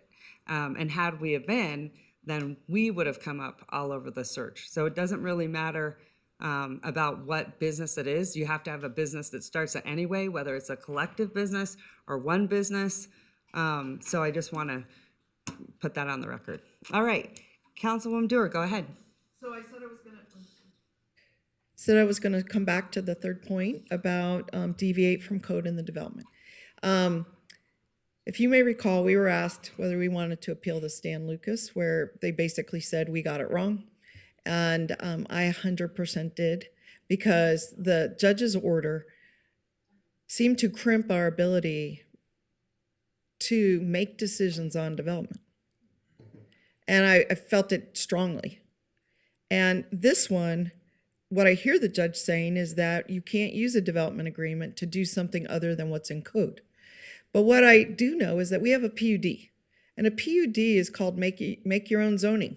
You can, if city street standard is 70 feet and you want to do a 60-foot one, you can adopt that in code. You could also go wider. So narrower would be less restrictive. You could go wider. You could, you usually set signage on PUDs, say what it's going to look like. Often they will ask for something more than what our code does, and we often say no. But they often ask for other things that we do say yes on. So in my mind, a PUD is like a development agreement. It's basically us all stipulating to do a certain thing a certain way. And I feel like this is where this one is very difficult for me, because you know how you say the judge affirmed in part and denied in part. Well, I want to affirm in part our role to appeal that we can do a development agreement and it can be different than code. We already adopted something that she didn't find fault with, which was extending sewer credits. And I'm not 100% sure if those are in code or that's just an operation thing. Do you happen to know? I believe that there is in Title 12, there is a provision for sewer credits, but it's limited to 5 years. Yeah, and there's no extension. Right. And so in the development agreement, we extended it and she didn't find fault with that. Maybe that wasn't the subject of discussion, so it was let go. But I mean, I want to be able to do those things. State law contemplates us being able to do those things. PUDs contemplate us being able to do those things. So I think that part strikes at our authority and ability to act. And so if you can narrowly construe your appeal, that is what I would support. I would not support getting into a conversation about the sign, whether they can, can't, what they look like, what they say. I would not support challenging whatsoever Scenic Nevada's standing. I completely don't agree. And if that's how you construe, if I vote yes to appeal, then we would go attack all these other issues, then I would vote no. But if you could agree and to say that you understand what you've heard from both Councilmember and Reese and I, to say what we're concerned about is our authority to do business under the law and to set a different standard than is in our law. And all that said, I want to be really clear.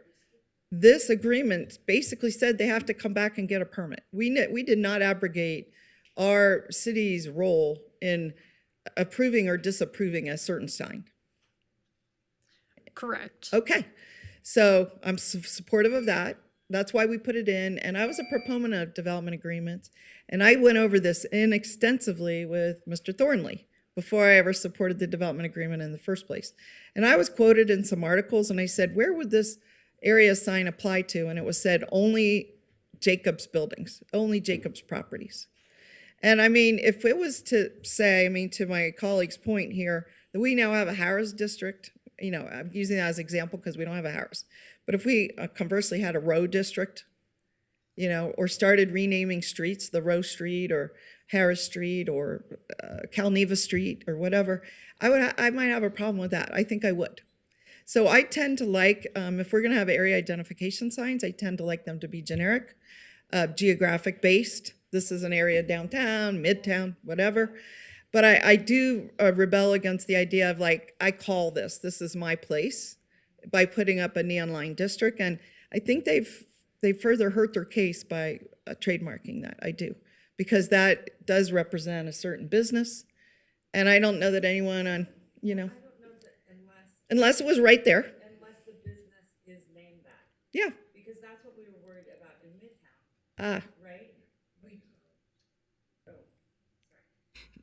Because there isn't one business named that. Right. Right? Midtown. Right. There might be a Midtown bar. Right. Midtown Eats. Exactly. Midtown Haircuttery. Right. So you would want to say, you know, Midtown District.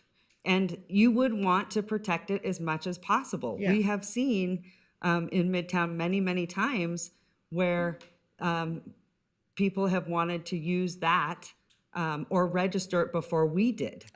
Right? And I mean, quite honestly, like anyone can be registered, but yet they're the front face, right?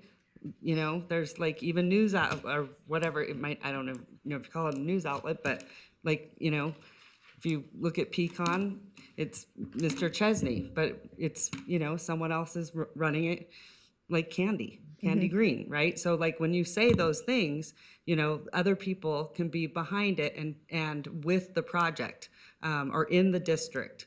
So that's where I think the difference is. There isn't a business name, the Neon Line business, Neon Line, you know. Yeah. So that's where I see it different. Right. It identifies a place, Yeah. not a business. And Well, I'll think go one about step further just to downtown finish my. DeMonte, right? Right. The concept of downtown DeMonte. Well, they're having DeMonte downtown. Right. That's what they're calling it. They're I don't know if they're calling going to it have an that. arch or Yeah, I a don't know either. wayfinding sign of DeMonte, but it is. And I hope they do. Right? Right? People want to find it. Anyway, but I get Matt. it now. We get it now. This is about, and John, maybe you just clarify. This is about the law aspect of the ruling saying the restrictive Yeah, component. just to bring the conversation back to the point, what the council's being asked today is whether or not the city attorney's office has authorization to file a notice of appeal in this particular case. We can always come back in a closed session and get specific direction about any one of these issues in terms of briefing or thereabouts. It's really not a discussion today about like who owns the sign or whatever. I mean, that's maybe interesting on a certain level, but that's not really what you're being asked today. So if we can just bring it back to a yay or nay, I'd appreciate it. Yeah. So but I wanted to caveat, like everything has conditions, everything has, but whereas, if then, I'm telling you where I'm at. Yeah, okay. The issue I want to appeal Yeah. is that one. And then finally, just on the issue of signs generically, you know, I would like to see a program where we actually establish these signs and the city does them. If they're official city Totally districts, agree. they should be putting up a midtown sign. I mean, we, not a they, but we. Totally It's an agree with official that. thing. So I think yet to be determined. Yeah, So, I agree with that. So that there's standards, there's Right. guidelines, everyone knows what they are. They're not promoting a one particular business. So with that, I'm happy to make a motion. I would like, go ahead, Councilman Martinez, go Thank you ahead. so much. I just want to preface it by saying that I'm not a lawyer, but I do think that the council has done a good job of hearing our constituents, you know, and making sure that we are giving some direction to our attorney's office and limiting, you know, some of the things that we seek to appeal in this process and making sure that you all know that really the concern is with the third part that came out of the court in the conclusion. And really, from what I read in NRS 278.0201, which doesn't coincide with the conclusion that was given by Judge Steinheimer. But I just want to put that on the record and kind of mention why I would be supporting or supportive of staff's recommendation on this item. Thank you. Okay, thank you so much. Councilwoman Taylor, go ahead. Did you have a question? Oh, I'll second. Oh, okay. Oh, did you make the motion? Sorry. No, I'll make them, so I motion to approve staff recommendation. Second. I have a motion and a second. All those in favor say aye. Aye. All those opposed? Opposed. Motion carries. Thank All you. right, thank you so much. Good job. Okay, next. And with that, we are moving to item H1, mayor and council comments. Any comments from council members? None? All right, go ahead. Just Mr. a quick Martinez, comment. Councilman Martinez. Thank you so much. I do want to appreciate Director Uliat for spending some time with me the last couple of days. We are looking forward to bringing some recommendations for our Youth City Council and bringing that council back online. And so look forward to an agenda item in the near future about that so we can get that Youth City Council back up and running. Thank you so much. All right, thank you so much. That is exciting. Good job. Okay, anything else? No?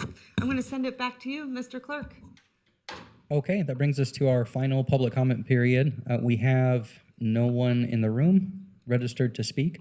For the record, we did receive 5 comments, general in nature or not directly associated with an agenda item after 4 p.m. on October 24th.